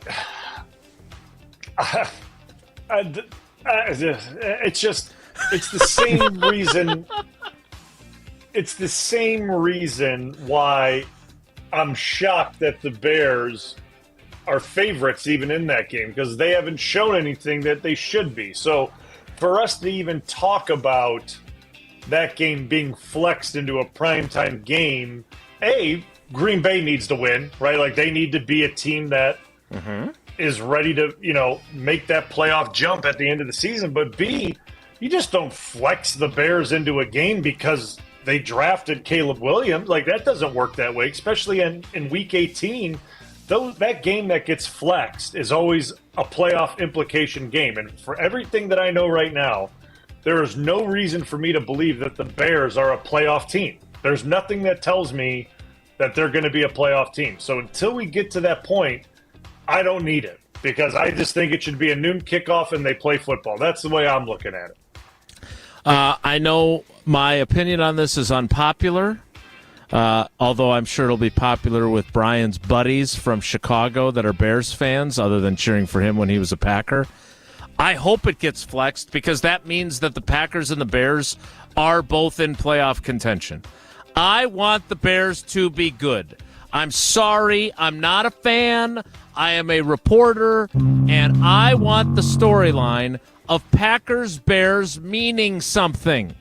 Matt LaFleur is 10-0 against the Bears. He has never lost to them. It's not a rivalry when you win all the time. It's like playing Ashwaubenon High School. So let's go. Let's see if Caleb Williams is the real deal. You're telling me that as a Packers fan, yes, you certainly want to beat the Bears. I'm not saying you shouldn't want to beat the Bears. But don't you think it'd be more fun if Caleb Williams and Jordan Love are both studs and those games are nip and tuck and the Packers still win, but it's close and they're battling for playoff spots? That's what I want. That's what I need. Yeah, hey, and I totally get your point for sure. I mean, I would love the week, because I always looked at the Week 18 game, especially as the Lions got better. I feel like we always played the Lions at the end of the year. Like, no matter what, we always played the Lions. And then when they finally got good with Stafford and Sue and all them, that Week 18 game always got flexed because it meant something. So, like, I understand that. Like, I understand that, you know, the Bears becoming competitive again would be a good thing for this rivalry. Like, and it would be good, you know, great watching TV in Week 18 and the Bears-Packers get flexed to Sunday night and it's a great game. But, like, it's hard for me to give a yes to that, or I need that, when I haven't seen a single game from any of these rookies that they drafted that are saying that they're saving the franchise. So until that point, we can revisit this in Week 17 before they play. That's it for Need It or Don't Need It. Whoa, Riley, and this week's trivia winner to be determined next. It's Wilde and Tausch. This is Wilde and Tausch, driven by Zimbrick Chevrolet in Sun Prairie on 100.5 ESPN. See their full inventory at ZimbrickChevrolet.com. Jeff Levering and wife Ashley love their patio door from Pella Windows and Doors of Wisconsin. It's so bright, it's so clear. I can see the kids outside playing, and it makes it comfortable for the life we live. I love the roll screen. The fact that the screen is on the inside and no drafts, it's a game changer. Right now, get 0% interest-free financing for up to 48 months when you order by May 31st. Set your free in-home consultation at PellaWI.com. Certain restrictions apply. That's 5/31/2024. The area's best high school sports coverage is Zimbrick Honda's presentation of Prep Mania. Hey, it's Hunter Vaughn. Every week, Dennis Summerow and I talk all things area high school sports, and we talk to local athletes, coaches, administrators, and more. You can find full shows over on Wisconsin On Demand or wherever you get your podcasts. Zimbrick Honda's Prep Mania is also brought to you by Canopy Wealth Management, Pasquale's Cantina, UW Credit Union, Stoughton Trailers, the GRB Academy, and Stoughton Health. Are you in need of expert exterior renovations? Look no further than Ridgetop Exteriors. For over 22 years, we've been the trusted name in roofing, siding, windows, doors, and gutter replacements. With a track record of excellence on our Google reviews, we take pride in transforming houses into dream homes. Visit us today at ridgetopexteriors.com for a free consultation. That's ridgetopexteriors.com. Ridgetop Exteriors, your trusted local affordable partners. Rick was at risk for a stroke, but now he's taking steps to reduce that risk. He checks his high blood pressure routinely to keep it under control. He exercises 30 minutes a day, 5 days a week to get his heart pumping. He also calls the Wisconsin Tobacco Quit line to help him manage his nicotine cravings. Did you know 80% of all strokes are preventable? Be like Rick and reduce your risk of stroke. Good job, Rick. Sponsored by the Wisconsin Department of Health Services Coverdale Stroke Program. See what everyone is talking about at the club at Lac La Belle. The birthplace of golf in Wisconsin has a rich history you will feel upon arrival. The historic course is open to the public 7 days a week. Experience a round at the club at Lac La Belle. Schedule your tee time today at club@laclabelle.com. Looking for more golf? Take advantage of same-day replay rates and enjoy fine dining and event space after your round. An historic past meets a vibrant future. Go to club@laclabelle.com to start your journey. Ben Brust here to tell you about why your next work van should be from Mercedes-Benz Sprinter at Zimbrick European. First off, we have versatility. The Sprinter vans offer 16 body types and thousands of ways to customize that space. Number 2, we have reliability. Sprinter's most powerful diesel engines last longer and require less maintenance, spend more time on the road and less time in those bays. Number 3, we have safety. Sprinter's safety technologies include curtain airbags all around, load adaptive electronic stability program, and crosswind and attention assist. Number 4, Van Care Mobile. Our maintenance team can come to you with routine service. Who wants to go in? Let them come to you. They work with multiple trucks on one visit. Use the Mercedes Me Connect. And last but not least, get your Zimbrick Sprinter at Zimbrick European at Rimrock Road and the Beltline, or go online at ZimbrickEuropean.com because they never charge over the MSRP. The Children's Theater of Madison is hosting Taste of Broadway at the Sylvie on June 1st. Jim Rutledge here for one night only. Enjoy a dinner theater experience for the whole family right here in Madison. Enjoy popular Broadway songs from shows like Beauty and the Beast, Hamilton, Rodgers and Hammerstein's Cinderella, and many more. All proceeds will benefit the Children's Theater of Madison and help them carry out their artistic, education, and access programs. Choose the ticket package right for you and your family at ctmtheater.org. That's ctmtheater.org. This is Madison's new home for Wisconsin Badgers volleyball. National semifinalist for the 6th time. We're on Wisconsin Sports, 100.5 ESPN.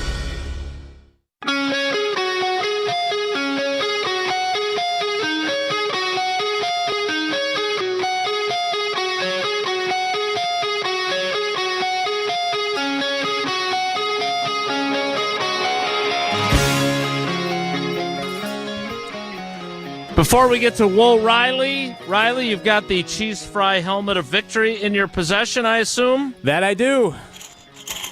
All right, you're going to pick a winner here. Yes, I will. And your winner for this week of trivia is Jerry in the Prairie. Well, big win for Jerry. It's been a while for him.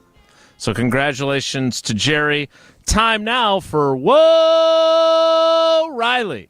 If the topic is good, the guys discuss. Just the other morning I had breakfast at Tracy Rocco's house. His mama brought out 15 flapjacks. He said, Mama, take back 5 of them flapjacks. I gotta stay hungry for the Crimson Tide. But if it's not, the show must go on.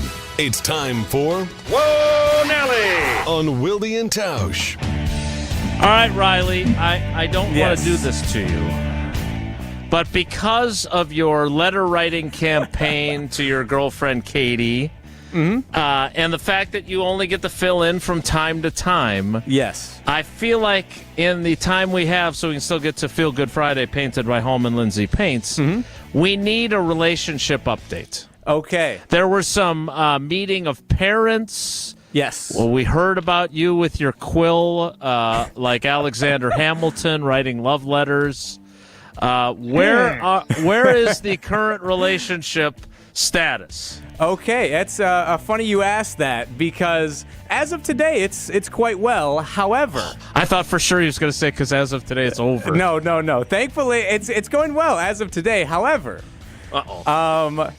so her birthday, her 21st birthday, was this past Monday, and guess who completely forgot about that fact? Oh my God! Oh boy! Yeah. Yikes. Yeah, so it was the first day of a cabin trip I was taking, and I had literally talked with her about her birthday the day before. She had come for graduation. We had discussed it. I knew I wasn't going to be able to go down and celebrate with her. However, I just completely blanked the day of. Like, I knew it was coming. I ordered her a present and everything, but then I completely forgot. and I felt terrible. I didn't realize until I'm sitting around a campfire, and at 10 p.m., I get a text from her saying, "Did you forget my birthday?" And I don't think my heart has ever sank faster or farther than it did in that moment. And here's the real question. Do you have to answer that honestly?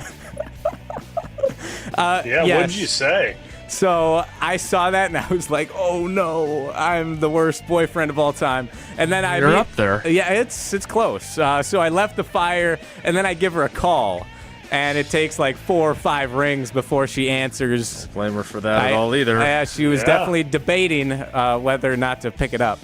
But thankfully, she was very compassionate. I could tell she was very frustrated. And compassionate. Sure she was. Angry with me. But she was very compassionate. It may have helped that it was her 21st and her mom was there, had a little alcohol, so she was maybe a little kinder than she would have been. But ultimately, it ended up working out yesterday. I got Ryan to switch shifts with me, so I'm working KBN today, not yesterday. I went down, surprised her. She wasn't expecting it, gave her present, profusely apologized, and we're in a little bit better of a spot now after my visit yesterday. I think we can all agree. Yeah. She was kinder than she needed to be, or perhaps should have been. That I would agree. Better and person. I told her that. Better. I'm happy for you. I'm happy for you that you have someone who is forgiving, because this could have gotten ugly for you. I could have given you a very different update today if she was not an incredibly kind human being. All right. Well, we're glad that things worked out. That is Whoa Riley. We've got Feel Good Friday, painted by Hallman Lindsay Paints, to wrap up the week, and it involves Bryan Bulaga. I'll explain next. It's Wilde and Tausch. Sports like never before. Sharing the love that all of us have for volleyball with everyone else is one of my favorite things. The new home for Wisconsin Badgers volleyball, 100.5 ESPN. Mark Tauscher here, and it's another Feel Good Friday on Wilde and Tausch, painted by Hallman Lindsay Paints. Stay tuned for some of the best feel-good stories of the week to close out today's show and to start the weekend right. And speaking of starting something right, it's one of the best times of the year to get to work on your home's paint project. When you're ready to get started, do what my family did and trust the pro painters at Hallman Lindsay Paints. Hallman Lindsay is the one paint that can withstand the challenges of Wisconsin's weather year-round. That's why it's truly Wisconsin's best paint. Hallman Lindsay, great paint, great people. Check them out at hallmanlindsay.com. And stick around for Feel Good Friday, coming up to close out today's show, painted by Hallman Lindsay Paints. Pella Windows and Doors of Wisconsin present your Badger Minute. This Badger Minute brought to you by the Great Dane Pub and Brewing Company, Madison's home for craft beer and pub food since 1994. Find the Great Dane nearest you at greatdanepub.com. With your Badger Minute, I'm Hunter Vaughn. The Wisconsin football team has wrapped up their spring practice, and head coach Luke Fickell is feeling confident about the team. I really feel good about where we are. It was a very competitive spring, and I think we got a lot better in a lot of different ways. Solidified some stability, I think, in groups and units, and created some competitions that they're going to vote really well for us come the fall. The Badgers officially kick off their season August 31st as they host Western Michigan at Camp Randall. Right now, get 0% interest-free financing for up to 48 months when you order by May 31st. Set your free in-home consultation at PellaWI.com. I've been here for about 3 years. Been a team lead since 3 months. I love the company. It's a fun place to work. It always keeps me busy every single day. Right off the bat, I told them I wanted a career here. Sure enough, after 3 months, I got promoted. You just got to make sure that you have the ambition to get there. I can one day see my kid and say, hey, look, I built that trailer. My name is Gabriel, and I am incredibly proud to be part of Stoughton Trailers. Stoughton Trailers, big trailers, big opportunity. Wild Rock Golf in the Wisconsin Dells, a must-play every golf season. Wild Rock Golf features championship golf in the heart of Wisconsin. Wild Rock, a Herdston Fry masterpiece that's cut from the natural beauty of the Wisconsin Dells and offers stunning views from elevated tee boxes. Wild Rock presents spectacular greens that roll fast and true. Wild Rock Golf in the Wisconsin Dells, a unique gem that offers a challenge to avid golfers of all abilities. Book your tee time today for this must-play at wildrockgolf.com, wildrockgolf.com. If you're looking for a special piece of jewelry for any occasion, Condon Jewelers is always there for you. Condon Jewelers has the best selection of jewelry you'll ever find and guaranteed to have the lowest prices in the Madison area. Free shipping is always available. Visit CondonJeweler.com or call 241-3406 and ask for Jim, the owner, who's at the store every day. Shop locally. Condon Jewelers, the jeweler on the east side, the jeweler on your side. At Gruber Law Offices, our biggest priority is the care and service we provide to our clients. We know accidents can be overwhelming, and we're here to help every step of the way. Call now. One call, that's all. ESPN Wisconsin's Mark Tauscher here for my friends at Kohler Services. If you need a bath or shower remodel, turn to Kohler Services. Family-owned business for 150 years, Kohler is your Wisconsin manufacturer providing care for life. And this month only, get $1,000 off and 0% interest for 12 months on your Lugstone shower remodel. Visit KohlerServicesWI.com to request your free quote with fast, professional installation always included. That's KohlerServicesWI.com. Hi, I'm Madison Money Guy, Christian Finfrock with Retirement Income Strategies. And what sets us apart is we're an independent, family-run office. We help clients like you understand the financial world and build a portfolio that's in your best interest. To learn more, go to MadisonMoneyGuy.com. You gotta get down on Friday. It's time to finish the week off right. It's Feel Good Friday on Wilde and Tausch, painted by Hallman Lindsay.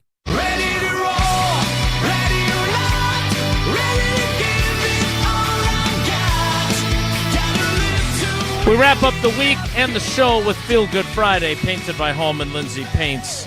And I have in my hands letters from Katie Culver, who is the head of the School of Journalism and Mass Communication at the University of Wisconsin, and from Seth Kruger and Rachel Cohen, who are this year's Tom Mulhern scholarship recipients at the journalism school. Fantastic.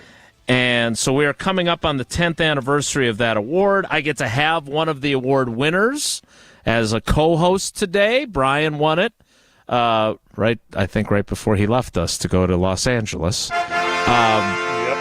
We've given out this award now for 10 years, and we have given out scholarship money in Tom Mulhern's name for the last 10 years. It's been an honor for me to be part of that. I appreciate all my colleagues who have been kind enough to allow us to name the award for Uncle Mully, who was Sydney's godfather, who passed away in 2014. And it's been really great to see how Bryan and the other players that have received this award have treated it as something meaningful. I know Bryan's got his trophy back there somewhere in his trophy case. It's underneath. Well, it's in a more secure location. You want to make sure that no one comes in and steals it in that rough neighborhood you live in. I get it. But look, you were great with us, and it honors the stand-up guys that speak to the media. Charles Woodson, he was gone by the time we started giving out that award, but he was another one who, win or lose, you guys always talked. You were always honest. And now look at you. You're stuck with me for 3 hours on a semi-regular basis. So congratulations to Seth and to Rachel as this year's scholarship recipients, and thanks to Bryan and all the players who have received the award for doing what they do in their relations with the media. Bryan, your relations with the media today, 3 full hours. Scotty Scheffler goes to jail. You get stuck with me. It's been a rough day for both of you. But nevertheless, we appreciate you when you step into the breach, buddy. Thanks.